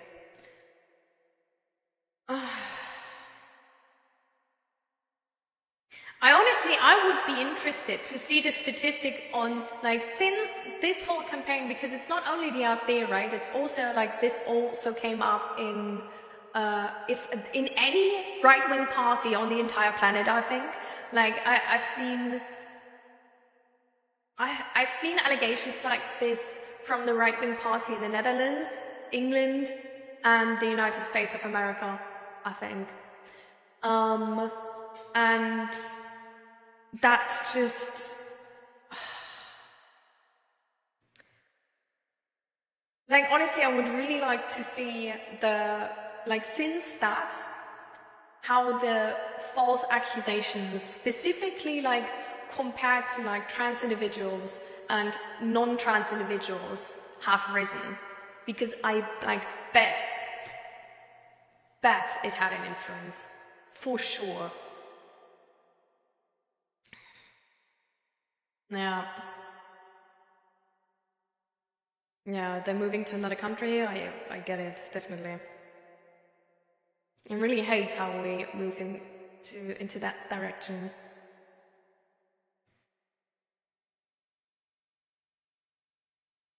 They're fine with for lying in court because the pressure was a part of it. Yikes. It's not like, yeah, okay. Anyways. Well, I mean, I guess to be fair, like, good, right? But because, like, shitty business, I don't know, like, fuck them.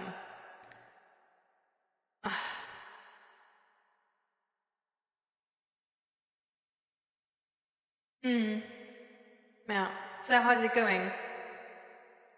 But yeah, I think the court hearing actually helps in that moment. Like, I really believe, like, I don't know, a court should be something like...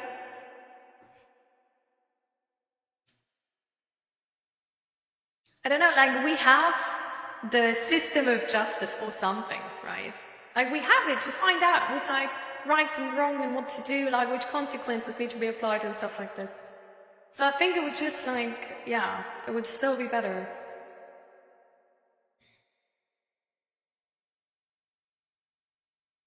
I think, like, especially something like this where it's like, I don't know, like, where there's, like, no, like, bigger motivation or anything, you know?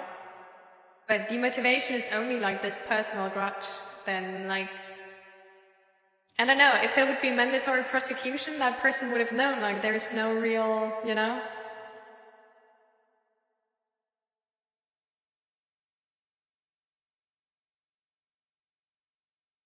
Hmm.